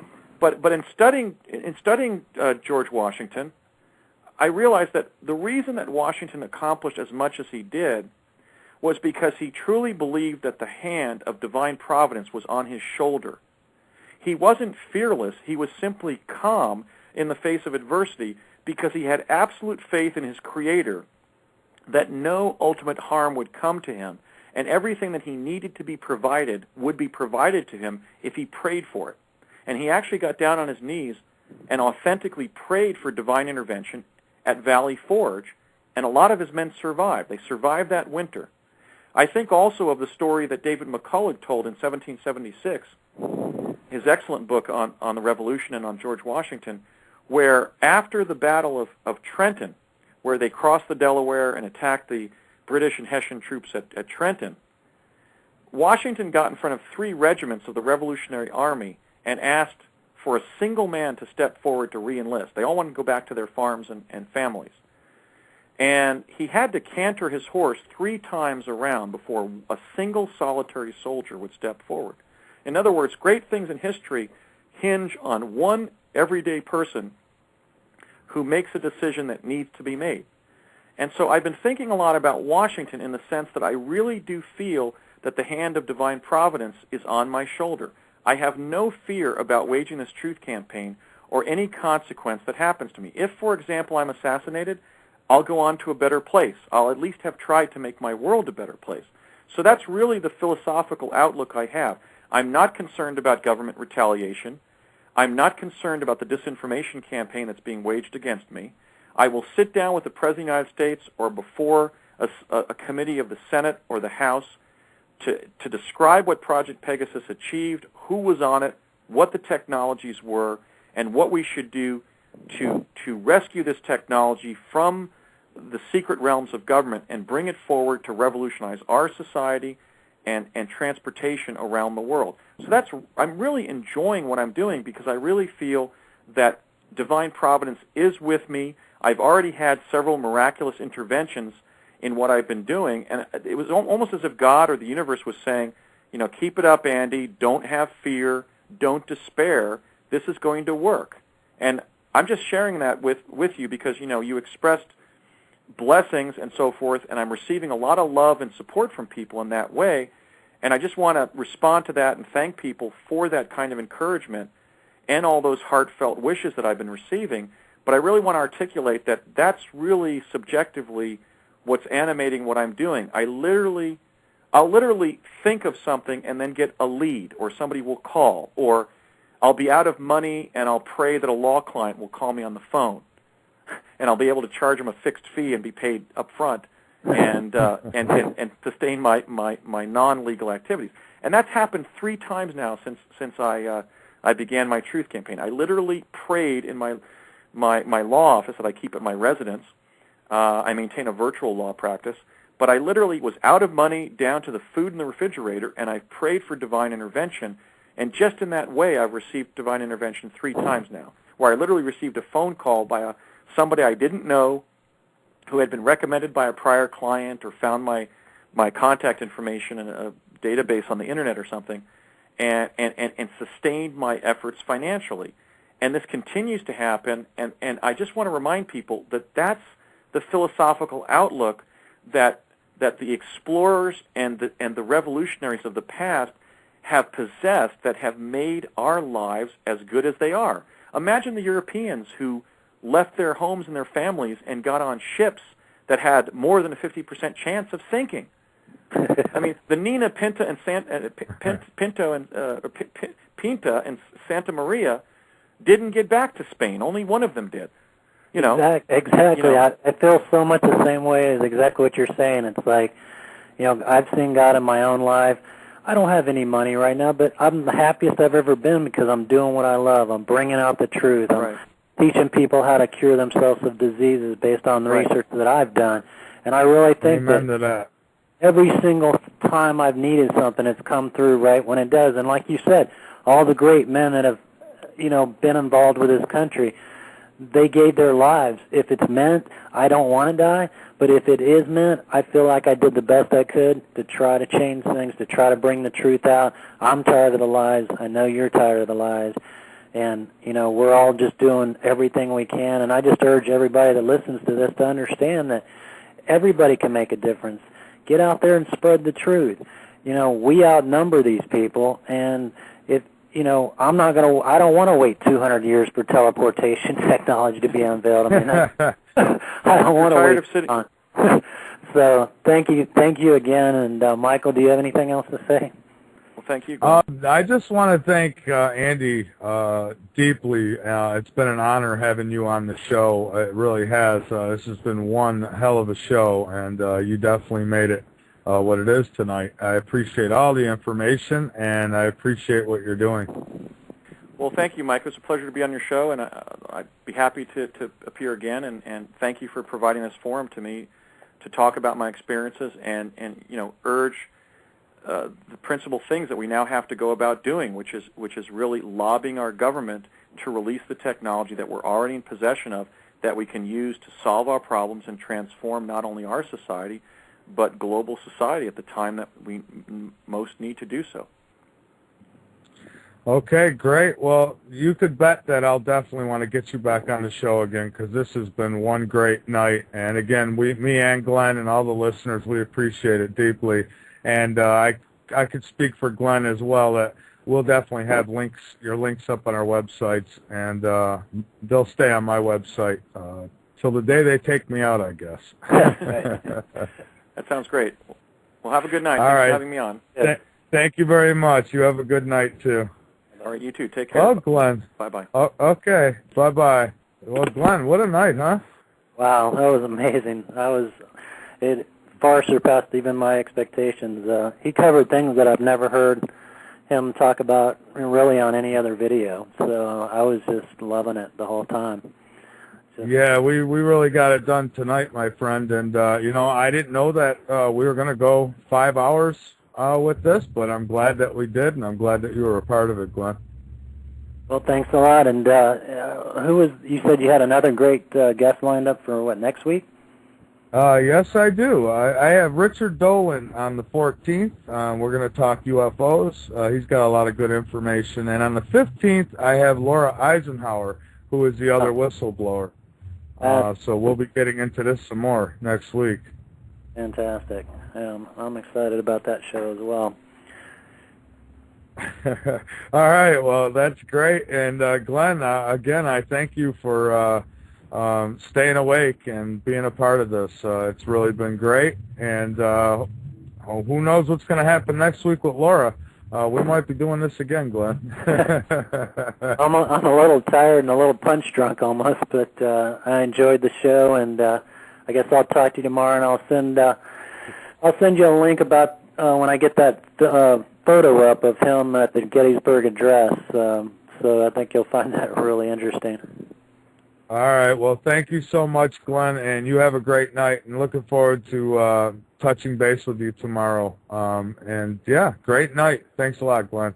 Yeah, bye-bye. All right. Good night.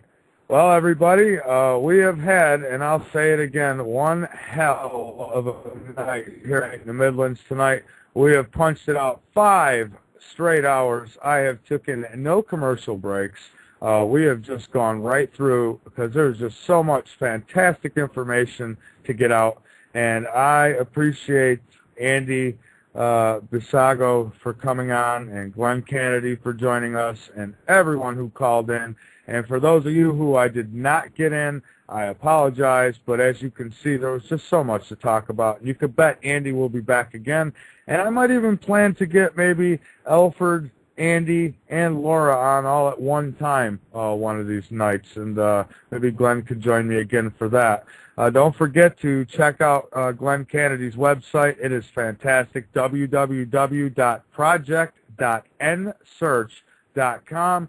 And don't forget to check out my website, and make sure you leave me a little note there in the guest book at www.latenightinthemidlands.com. And, hey, find me on Facebook. Send me a friend's request. Always love making new friends on Facebook. I am Michael Vera. This has been one hell of a night here on Late Night in the Midlands.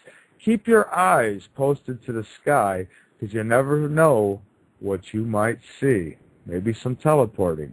I'm Michael Vera, and I want to bid you all a very good night, and please join us here again next week, because you never know what to expect here on Late Night in the Midlands. Good night, everybody.